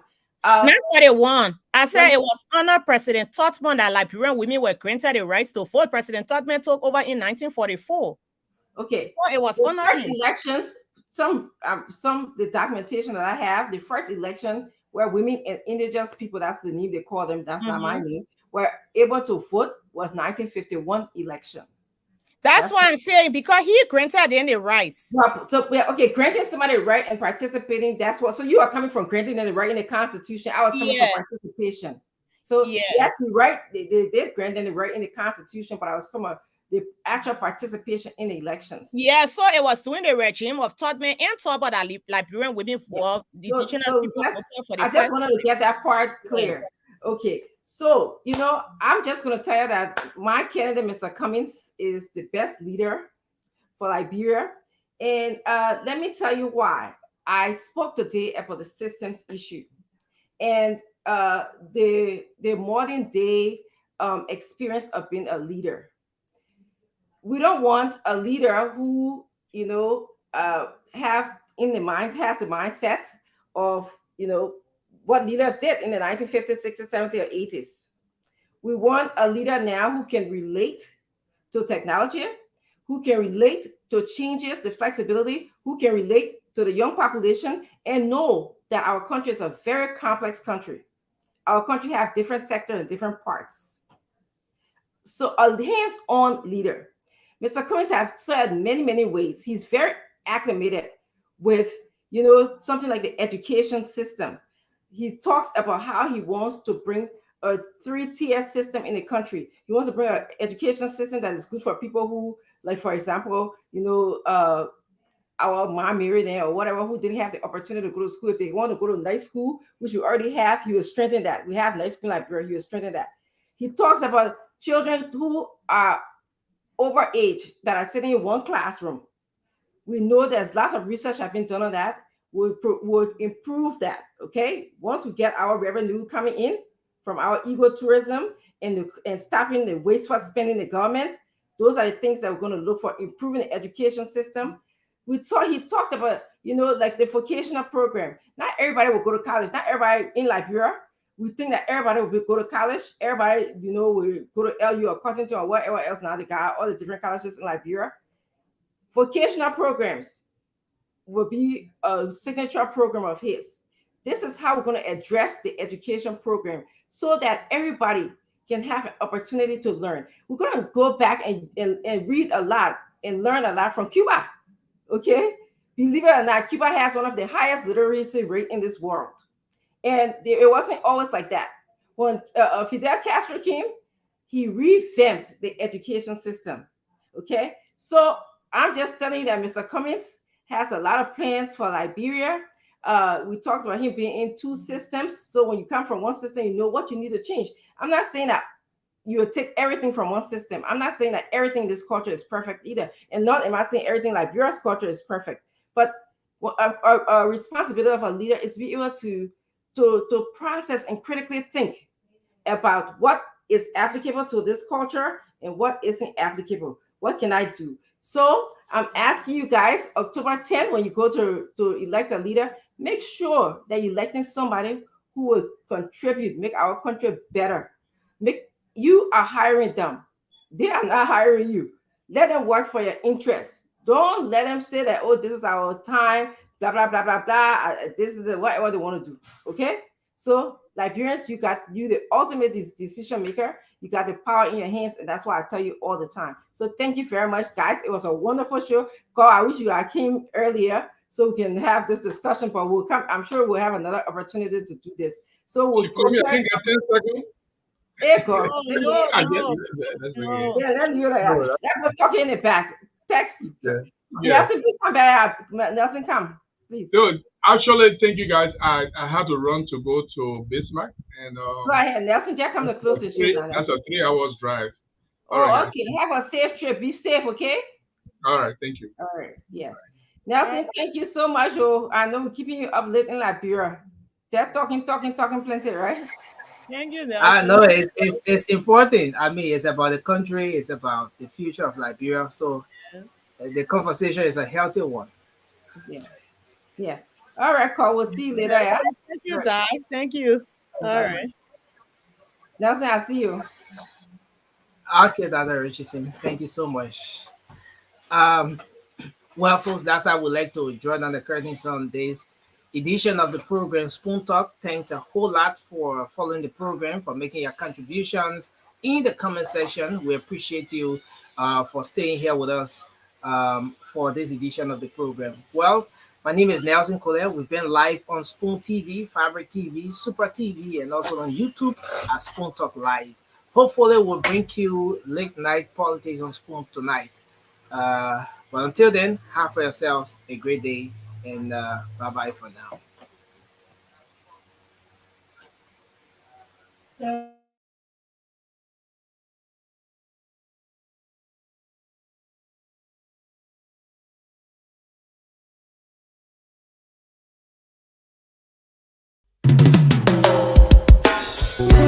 Yes, I, a special one from the CEO, stand coming with the spoon.